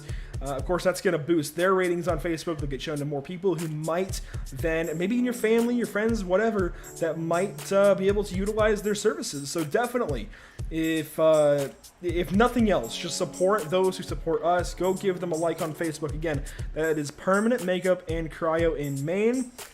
We also want to, of course, thank Whiplash Media, Pit Stop TV's new parent organization that specializes in various sim racing resources, including paint schemes, stream overlays, iRacing, camera packs, and more. So if you want a paint scheme like we're seeing here, burn it down. We didn't make this one, but if you're looking for a good throwback, especially with Darlington coming up later this year, you can go ahead and contact Whiplash Media to get that done, even a stream overlay.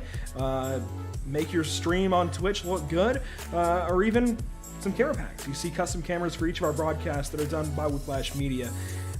Whiplash Media is also working on its presence in real racing with things such as photography, social media management, and public relations. And for more information or to contact Whiplash Media, you can go to whiplash-media.com. Noah, it's been a pleasure covering this race with you, but I do have to ask, do you have any closing thoughts, and who's your pick to win Indianapolis? Well, it all depends on who shows, because of the fact of Eddie Kerner and Dallas Pataska and Hicksonball. Those are the big unknowns, just because of the fact that they didn't show up tonight. So if they show up tomorrow, it's one of those three. But man, you gotta give it up to maybe Cameron Stone. He was on rails tonight. If he can get a setup again like he had last night, or like he had tonight, unlike last night, he might be able to do something again. And then really just depends on drivers like Jonathan Delaney and stuff like that. Kevin Steele, another guy to watch out for. He had a really good run, but in all honesty, all eyes right now are on Cameron Stone. If he can keep the momentum going and be able to put up the fight with his teammate Hicksonball, and then just Pataska and Kerner if they choose to show up next week. You know what? I've got to agree with that sentiment overall. Pretty good read on what might happen in these coming weeks. But that will conclude our coverage tonight of the Galaxy Cup Series at Pocono Raceway. We at Pit Stop TV thank you for tuning in and joining us for tonight's action. We hope you enjoyed tonight's broadcast. Join us again Thursday as the SRCA IndyCar World Series hops the Atlantic to visit Circuit de Barcelona, Catalunya for the penultimate race of the season. That said, Rick Ray Vaughn has wrapped up the championship, but they're still going to have some great action these next couple of weeks. A lot of positions in the points still up for grabs, and that matters, even if just for bragging rights. So make sure to tune in Thursday. Again, Catalunya is going to be an interesting race with those Indy cars. Things are really going to get shaken up for a lot of points positions. Make sure to follow us on Facebook at www.facebook.com/pitstoptv, on Twitter at pitstoptv_, on Twitch at www.twitch.tv/pit_stop_TV, and on YouTube by searching Pit Stop TV. For Pit Stop TV, this has been Noah Carmichael. With me on the call, I'm Andrew Cardinale IV, and we will see you next time. Have a great night.